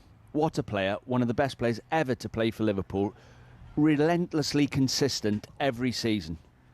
He's come out 8 months into his new 2-year contract on stupid wages, which he deserves because he's Mo Salah. But he's 8 months into his 2-year contract, and he announces he's leaving Liverpool on a free, by the way, when they turned down 100 million for him in the summer from Saudi. He's leaving on a free. How does that benefit Liverpool Football Club? What I've tried come up with a way of telling me that benefits. But we're going to have to. That's the 9:45 slot to finish the show, because I have to go to our very good friends at Coral who are with us, good friends of the show, sponsors of the show, and our good friend Simon Clare. How you done that? See, I did that. Yeah. That was a nice way of saying shut up. A very good morning to you, Simon. Morning, Simon. Good morning, guys. Are we having our sting, or is that already in play? Oh, we get the Coral Daily Download on talkSPORT with Coral. We're here for the Scottish Grand National. T's and C's apply. 18+, gambleaware.org. Multitasking as always. Listen, absolutely wonderful. And I'll tell you something, mate. I was that engrossed in that story from my good friend to the left-hand side, I forgot the thing. Simon was it. I can't lie to you. To be fair, it's not the first time. Alan Brazil has introduced me. Suddenly the sting comes over absolutely. the top, yeah. First of all, how are you, mate? When did you come up? Oh, great. It came out last night. Brilliant. It was a bit of a drama. I think I'll let you know. Yes. I was supposed to be on an earlier flight, and my daughter is a rider, and I was quickly trying to fit in a dash. It takes some show jumping, and I drive this horse box of a 3.5-ton thing, and in trying to park it in a hurry to get to the airport, I didn't put it in reverse and drove forward and took out a wall and part of a stable and lodged the horse box in there. Well, I've got to say to you, you were very commendable. You sent us the picture, and I think the main thing is everybody's okay. Everyone's okay. I know a man that can put that right for you. Really? Mark the Scratch, we call him. He does. I'm more worried about the stable than the horse box. But anyway, so I got up here, which is fine. And it's all set fair for a great meeting. Well, we always have a great meeting up here, don't we? We always enjoy it. The weather at this moment in time, Simon, let's not kid on. It's not to our usual standard. It would serve you up. The last couple of years have been absolutely fantastic. I know, yeah. But it will pick up. But it's one of our certainly our biggest meeting and one of the favourite meetings in the country. Well, we've been very lucky. We've been doing it since 2007. Correct. We've been doing the outside broadcast here every year, which has been great fun. The Western House Hotel's amazing. Just 30 seconds away. It's brilliant, perfect isn't it? Set up here, isn't it? And Lindsay, who runs the show here, Dave Brown's the boss, but Lindsay does all the real work. She just popped in. She's confident, actually, the forecast tomorrow is much better. Good. We've got the Red Arrows planning to come in and fly in, and 7 parachutists land on the track carrying the Scottish flag. They are weather dependent as well, so they're keeping an eye on everything as well. So it's a sellout crowd tomorrow. Because of that, today's crowd is going to be a record crowd on a Friday. Well, that's my point. See, my point. The one thing that isn't weather reliant is a crowd, right? Because we are used to it, mate. I mean, this is all right for us. So we will be here. You're expecting massive crowds. It's going to be brilliant. Yeah. So we've got a great race. We've got, I think, as Steve said earlier, Ronnie Bartlett has the favourite. That's Kid right. Rock, trained by Joseph O'Brien, who last week, I think, Ben Jones has now come out the jockey on Jordans and said if he could have his time again, he'd have hung on to Jordans for longer. He made a bit of a burst for home, which I think he's a young jockey. He's had a brilliant season riding the Jukebox Man to win the King George for Harry Redknapp. But almost the sign of what a great jockey is was the fact he's happy to come out publicly and say he got it wrong. And I think to the eye, he felt he got it wrong. No, they said don't even go for home till the elbow. Yes. Some jockeys say, don't they? Right. And so that was Joseph O'Brien. But Joseph O'Brien's he had a great. Aintree actually had a couple of Grade 1 winners anyway. Of course. Jordans may well come back and win the National, but it'd be quite redemption in a way if he could win the Scottish Grand National tomorrow with Kim Rock, and for Ronnie, who's a great supporter. Brilliant. Well, what a supporter racing Ronnie is. No, really looking forward to it. Of course, Willie's got one over for the National. Dan Skelton's had some season as well. I mean, it's been terrific, hasn't it? I think it has been, and that whole story, for Dan Skelton, for those listening, he trained under Paul Nicholls, who was a 15-time champion himself. He then set up on his own with his dad, Nick Skelton, a acclaimed show jumper, his brother, Harry, the stable jockey, Grace, his wife, really actively involved, and set out as a mission to win the Trainers' Championship. And 2 years running, he managed to beat Nicky Henderson, beat Paul Nicholls, and then over the top came Willie Mullins. Came from nowhere. An Irish trainer coming in like Vince. Timed his run perfectly. But it meant that, I think, look, we all know as sportsmen, you don't, so we all know this is the worst thing that's going to be quoted. You guys know as sportsmen, the best successes are hard-earned, aren't they? Do you know what I mean? If it comes easy, great. But this is a bit alluding almost to segue to Arsenal. But when you've come second several times, you know how hard it is to get over the line and win. When you finally do it, it's almost makes it all the sweeter, doesn't it? And so for Dan, it's definitely been that case. And he can come for the last few years. He's been stressed coming here and got beaten. He can come up. He's been crowned champion. He can almost take the plaudits. And Simon, I was going to ask you. I don't want the exact figure, but how many horses would Willie have and Dan? Well, it's an interesting one. I mean, Dan probably has a couple of hundred horses, and Willie probably has a couple of hundred horses. But in many ways, it's not just what you've got actively on the ground at any one point in time. It's almost what you've got in the fields or going to be sent. So the famous story is that when Willie Mullins trained for Michael O'Leary, the Gigginstown owner, they fell out, and Michael, in his own style, said, "I'm taking my horse away. I'm sending them elsewhere." So he sent the horse boxers. They took about 60 horses out of Willie Mullins' yard. And as the story goes, and David Casey, assistant trainer, tells it well, within a couple of weeks, all 60 boxes have been filled with new horses for new owners, other owners who maybe had there wasn't space for. So in other words, both those trainers can they're almost full all the time. Not on a waiting list, but to get in there is half the battle. You know. You talk about timing of runs, which you weren't bad at yourself. Do you know I have to inform you? Arsenal, right? I was at the game Wednesday, got the job done.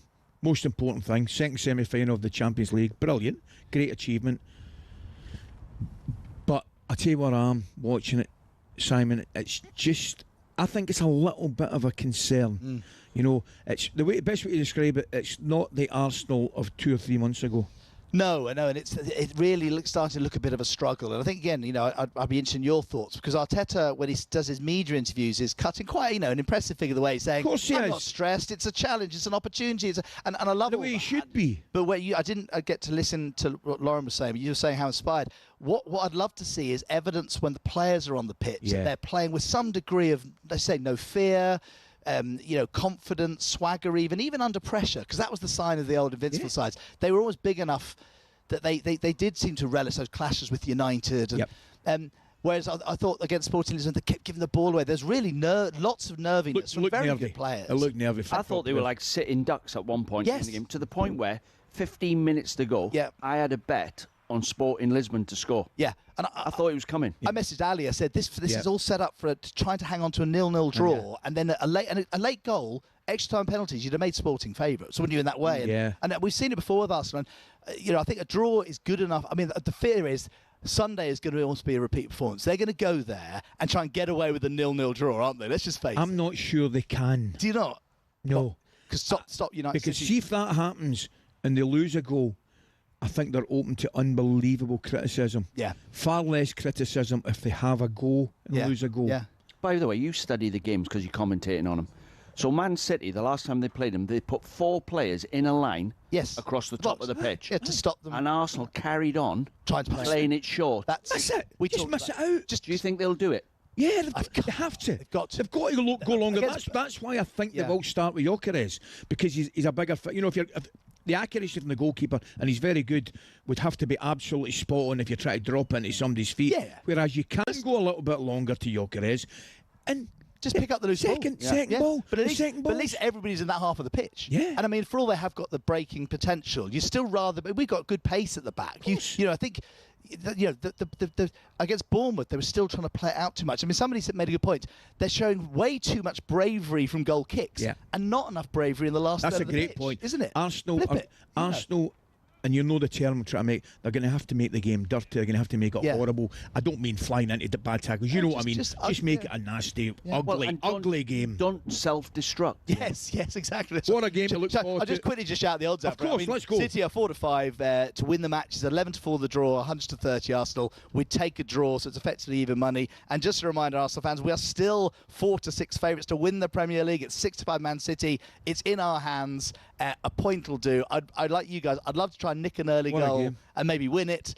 But I swear, I think it's just going to be another nail biter. Simon, what a game. What a weekend we've got sport. Today, obviously, our Grand National Call Boys. Tomorrow as well, the National. Fantastic. Look forward to it. And then the big game Sunday. I'm hoping we've got stabs this cheerio. The Coral Daily Download on talkSPORT with the Coral Reward Shaker. With 100k of free bets available online each day, we're here for the Coral Scottish Grand National. 18 plus, max 1 reward per day. Reward restrictions and T's and C's apply. Gambleaware.org.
Wow. Well, just when Liverpool fans were in a state of depression somewhat after going out of the Champions League last night, the news has got even worse in the last 10 to 15 minutes, because it's our understanding here at talkSPORT, Hugo Ekitike faces 9 months out. He ruptured his Achilles tendon in the game last night against PSG at Anfield. He will now also miss the World Cup. So Ekitike is out. All of a sudden, there's a lot more emphasis going forward on Alexander Isak. And of course, bear in mind, Mo Salah is going at the end of the season as well. So it adds up to an awful lot of recalculation for the people running the club and for Arne Slot. Arne Slot coming in for it a bit as well. Simon and Danny alongside me this morning. Many messages coming in. We're going to take your calls 03717 223344 from 10:30 onwards. But there is one message, and it's not all that complimentary to Arne. Let's not use this half-good performance to gloss over the fact that Slot has turned a very good Liverpool squad into one of our poorest teams in many years.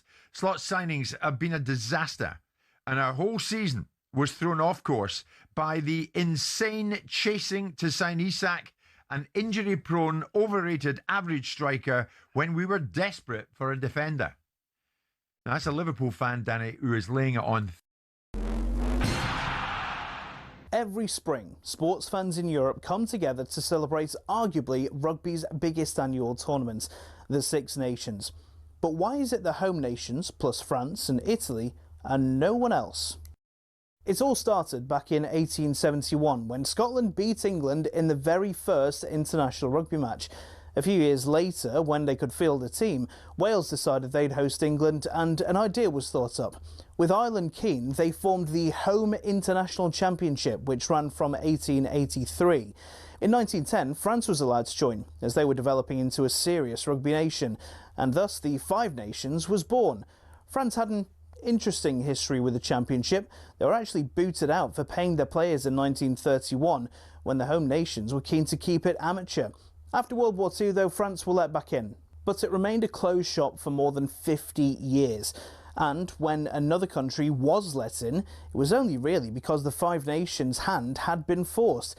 Italy was developing into a serious contender, beating Scotland, France and Ireland twice in the same year, meaning in 1999 officials got together and said yes to Italy and it became the Six Nations. So what changes, if any, come next? 7 nations? 8? A promotion and relegation system? Or should we leave it alone and let it remain the great rugby tradition it's become?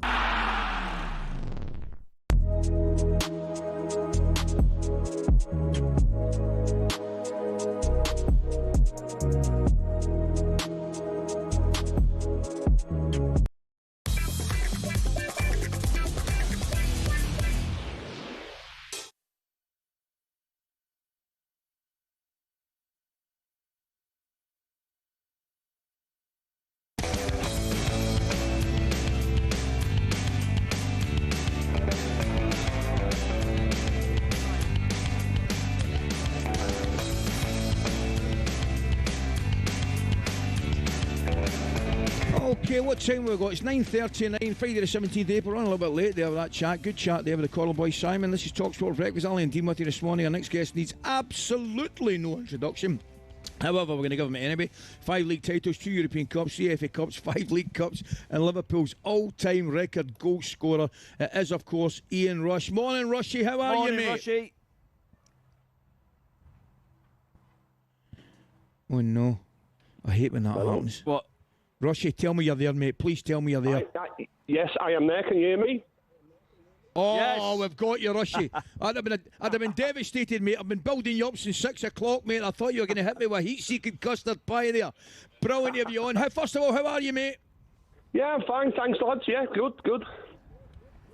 Good stuff. We're going to start off with Liverpool, mate. Not an ideal season, obviously, and probably one of the worst blows again last week there, the injury to Ekitike. The good news is, I suppose, Isak's coming back, but it's been a very indifferent season, Rushy, so far, hasn't it, mate? Yeah, it's been indifferent. I think last year we surprised teams. You know, we won the league. We've surprised that we won the league, but I think this year people want to beat us because we won the league. So I think with injuries as well, it has been indifferent, but there's still a lot to play for.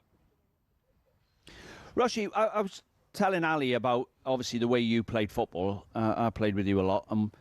You were the best at catching people with the ball. And I watch the games at Anfield now, and I'm thinking, you're letting Crystal Palace, no disrespect to them, walk into your half with the ball. That would never happen if you were playing. Because the first line of defence was you. I think they've stopped doing it. I don't know what you think. Yeah, I think it's the game's changed, hasn't it? You know, I think if I was playing today, I would have loved it because I would be scoring. I think the top assist would be the opposition defender. You know, it's catching changed him on the ball. Yeah. Yeah, that's it. That's what's up. No one kicks the ball out anymore, do they, Dino? You know,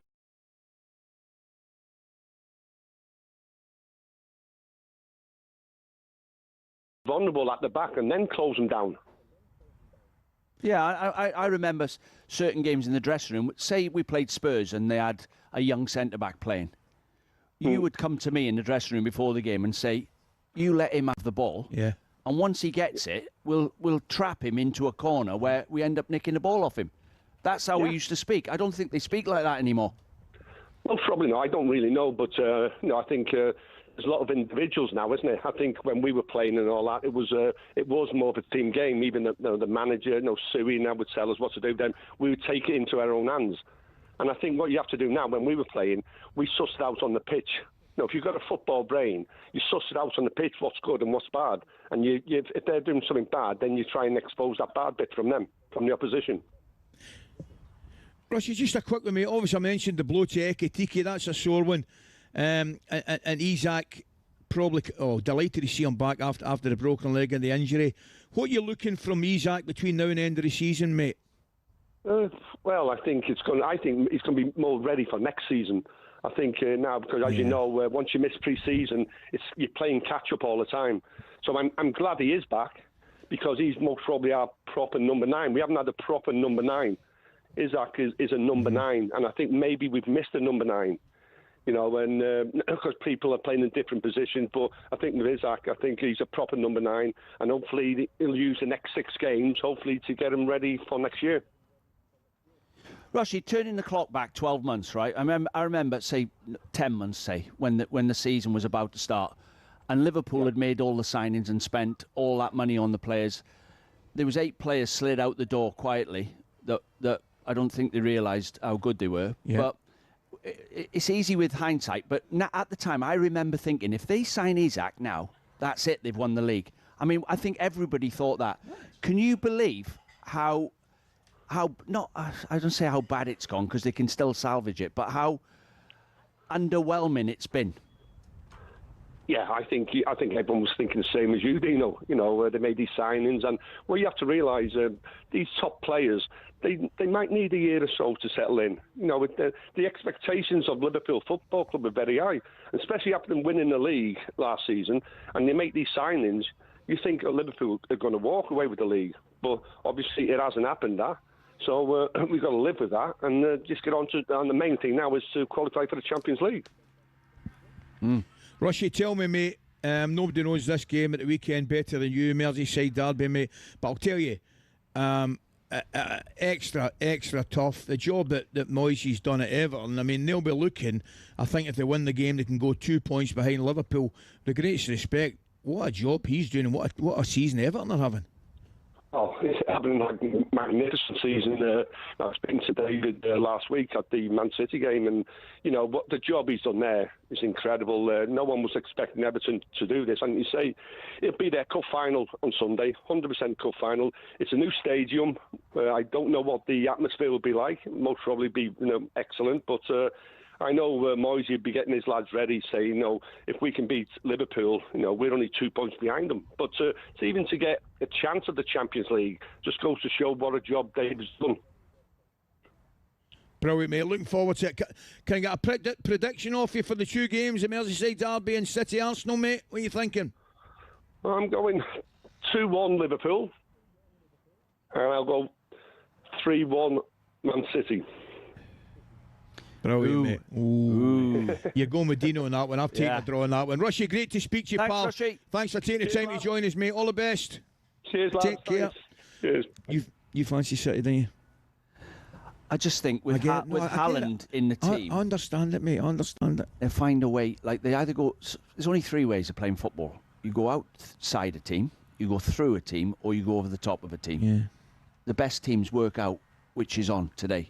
What Rushy's just said, when you're on the pitch, that's what the staff at Liverpool used to say. Work it out for yourselves, lads. If they're trying to press us, we'll go over the top of them. Yeah. If they're trying to flatten the middle up. Graham tells that story, doesn't he, about when he went, was it Ronnie said, what do you want me to do? And he looked at him and says, surely you know what to do, that's why we signed you. Just go on with it and adapt to the circumstances. And that's what they'll do. Quickly, Ali, right? I learned a lesson. I was there 5 minutes at Liverpool. I thought I could play football. Yeah. We played Tranmere pre-season, right? We won 7-0. And the 7th goal, I'd scored 2. So I got the ball for the penalty. It was a penalty. Yeah. So I grabbed the ball quick. I'm going to get the match ball here. I scored the penalty. And we come off the pitch. Jan Molby normally takes the penalties. And Ronnie Moran, Roy Evans, Graham Souness, Phil Borsma, all waiting for me coming in, shaking their head. Who do you think you are? Jan Molby takes the penalties at this club, son. You're not playing for Derby now. I love that. It doesn't matter who scores the goals. You're playing for Liverpool Football Club. You're a little cog inside the big cog. Do your job. It doesn't matter who scores. He takes the penalties. Don't ever do that again. I love that. I didn't even kick the ball for him. Nah, but you know. And then I realised. And then you know exactly where you stand. Well, I realised no one's bigger than the club. Correct. Absolutely, mate. 9:46, 9:47, I beg your pardon. We're going to take a short break.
18th placed Tottenham Hotspur, very much down there and scrapping in the relegation zone. Tottenham fans reportedly have called off plans for another pre-match parade to welcome the team bus before Saturday's home game against Brighton. Last time, didn't it? Well, yeah, this is all to show a bit of passion and fervour. We're right behind the team, you know, etc., etc. But apparently they're calling it off. A statement by the organisers of Show Up, Sing Up, Stay Up campaign said they were disappointed at calling it off, but they support whatever Roberto De Zerbi sees fit in order for his players to have the best possible preparation. Apparently, De Zerbi decided his players will arrive at the stadium earlier and not by coach so that they avoid fans lining the pitch, as we saw pre the Nottingham Forest game. Is he right, De Zerbi, do you think? Is he taking the temperature down a bit? Well, I assume he's got method to his madness. I mean, ultimately, the last time they did the show up, stand up, or whatever it was, didn't work so well, did it? They got beat 3-0 by Nottingham Forest. So I'm not so sure it's been proven to be something that has a proof of concept behind it. Yeah. The fans will be behind the players inside the stadium. Now, bless their little cotton socks. Maybe they don't need to be told how important it is to the fans, because it's only important to them, isn't it? Maybe that's part of the thinking. But De Zerbi is obviously trying to manage the game with the best intentions of making it as normal as possible, not heighten the expectation upon the players. Any more than the circumstances already will. They'll be well aware of the social media reactions. They'll be well aware of the linear broadcasters and all their opinions about it, and they're well aware of the responsibility.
Recognise that music? Of course we recognise that music. The man was in to see us yesterday morning in the studio, Christopher Evans, 9:51. We're in the home straight. We're here from Ayr Racecourse with our good friends at Coral, Friday the 17th of April. We're here for the meeting today and, of course, the National tomorrow. This is talkSPORT Breakfast with Arnold Clark. It's the perfect time to upgrade your car. Get 2 years free servicing when you buy a used car in the upgrade event. Check it out online. Ally and Dean. I can confirm it is definitely Ally and Dean. Let me jog your memory. I'm liking the Peter and Alan, yeah? Jog your memory. 12 months ago, we were here. Yes. Me and you were here. Correct. You walked in. Yes. And you're going to laugh when I tell you. You just interviewed Prince William in the tunnel at Villa Park. So I did. The night, 2 nights before. Yeah, we thought you weren't going to come because you're a big time Charlie. That's brilliant. Hey, I'm a commoner, mate. You know that. I would never forget my roots. The royal family. Never forget my roots, me. Come on now. Our pal Chris Evans is bringing TFI Friday back to its original home with a 6 weeks run of TFI Unplugged, airing every Friday at 11 p.m. on Channel 4 starting tonight. It will also be available to stream for free on Channel 4. This Friday's episode will feature Sam Ryder, Jack Savaretti, and much more. And the more exciting news, talkSPORT Breakfast has been nominated for a Trick Award. And here on The Breakfast Show, we bring you hard-hitting interviews and insane stories. Plenty of insane stories, like this from Ray Parlour's childhood, while he shocked Shaban and Dean at Cheltenham last month. I had a tortoise. I had a tortoise growing up, yeah. How old did it live to? It hibernated, well, obviously they go into hibernation, didn't they, in a box with all the hay around it, and it woke up and it's too early to go put it in the garden. So we had it round our little like annex at the back. And one day my mum was doing dinner, and she gave it a roast dinner, the tortoise. And the tortoise was loving it, by the way. He was like, I was only a young kid. And the next morning he come down and all his neck was hanging out, all sick everywhere. He died. Oh my God. It's a joke. No. I thought he was going to say it took 6 months to get him back in the house. Give it a little plate of dinner. You had a few potatoes, few peas, bit of salt, bit of pepper. The old tortoise. Loving it. Oh. I thought it was a joke. You were going to say something about the tortoise being slow. Oh my God. So he died. My mum was she felt so guilty. Horrific. She should. Do you know what, Shaban? I said, Mum, your cooking ain't that bad, is it? That was brilliant. Brilliant. I thought you were joking. That is the moment of self-promotion. I'm going to have some self-promotion myself. I used to do a wee chat show back in the day with Fred Macaulay, and we're having a get-together. Last time we did it, believe it or not, was on the first floor of the Eiffel Tower, right? The night before Scotland played Brazil in the 98 World Cup. So we've decided, and that was the last time show we did, we've decided to get together again. And we're having a show on Friday the 15th of May at the Armadillo in Glasgow. We've got Gordon Strachan, Gregor Townsend, and we're effectively going to give the boys a proper send-off again for the World Cup. As I say, we've got some great guests. There are tickets available. Now, I have to inform you, a lot of people think it's on television. Sadly, it's not on television, but it's a live show. So come and get your tickets and come and join us. How is that for a bit of blatant self-promotion? I don't know how you can squeeze it in. You're commentating every night. The Olympics, you're on everything. And as it seems to be the day of self-promotion, the Trick Awards are a public vote too, so we need your help. Entries close today at 5 p.m. They're close today at 5 p.m. I need to stick that on my Instagram. We need. I tell you, we're up against Jim and Simon and Andy and Benty. Now, for the show of the year? For the show, for it's a radio show of the year, right? Could you imagine either of those two beat us? They would be double. They're unbearable at the best of times. They would be double unbearable. So I'm going to tell you right now, get your vote in. Head to poll.trick.org.uk and vote for talkSPORT Breakfast. Do it now. That's talkSPORT Breakfast for the Television and Radio Industry Awards. Right? Was that? It seems to be this quarter seems to be the quarter for blatant self-promotion. Well, what else can we say, Alan? Well, I've been on the sports bar, so if they do well, I'll claim that one. And the breakfast show, I'll claim that one. Done my bit. Well, listen, mate, we always do. We've had a great wee morning, eh? Yeah, great. How's the rest of your weekend looking? Well, you're working tonight, aren't you? Yeah, but I was going to say, Ali, playing football is the best job in the world. By a mile. Getting paid. By a mile. I'd play for nothing. If everybody played for nothing, but 100%. And then the next best job to that is manager and coach. That's the next best job, but the pain you get with that, you don't get as a player. Correct. And then the next best job is a pundit, that we're doing. Correct. So we're still in football. We're still getting paid for being in football. So we owe football all of our lives, I think. 100%, mate. 100%. I just really enjoy doing it. We're blessed, mate. We're very, very fortunate because coming up next, obviously, Sam Matterface, Alex Crook and Gabby. Gabby's on it again at 10 a.m. He does a shift, doesn't he, be fair? He's obviously got a clause in his contract, Gabby. Mind. Right? Is he first refusal? We've got a saying up here, he would get a piece at any door, right? And if you know what that means you can chat with a door and get a piece at any, get a sandwich at any door. That's Gabby. So he's on it at 10 o'clock with the boys. We've had a brilliant show this morning, live from the Scottish Grand National here at Coral, who have been tremendous. I mentioned David and Western House guys again. Let's have a wee listen to some of the best bits. You're going to enjoy this. Take care. Cheers, Alan. Cheers, Peter. Bye, guys. All the best. See you later. You Peter? Alan. I'm Alan. I'm Alan. I'm Peter. You're Peter. Okay, as long as I know that. That was... He couldn't have thought I was Alan Brazil, surely. Good morning, Peter. Alan. Alan, you're looking well, anyway. See you later, Alan and Peter. Take care, lads. Oh, they're all on it. It's pitch black. Because he set the scene for his well, we're looking through the window of a box on the wind lines. There's lots of black horses going past. We're surprised that we won the league, but I think this year people want to beat us because we won the league. I actually think at times it looked too easy for him. I think Van Dijk learned a lot from me, if you ask. You've lost your marbles if you think I want the Jambos to win the league. Fantastic, mate. So once again, I'm just going to thank everybody at Western House for looking after us. We're looking forward to a couple of brilliant days here at Ayr. Get yourself down. I think 1 or 2 tickets available. I think it's sold out tomorrow, but get yourself down today. Big thank you again to Steve-O and obviously Simon at Coral. Thanks out there for listening. I hope you've enjoyed it half as much as we have, and we'll see you beginning next week.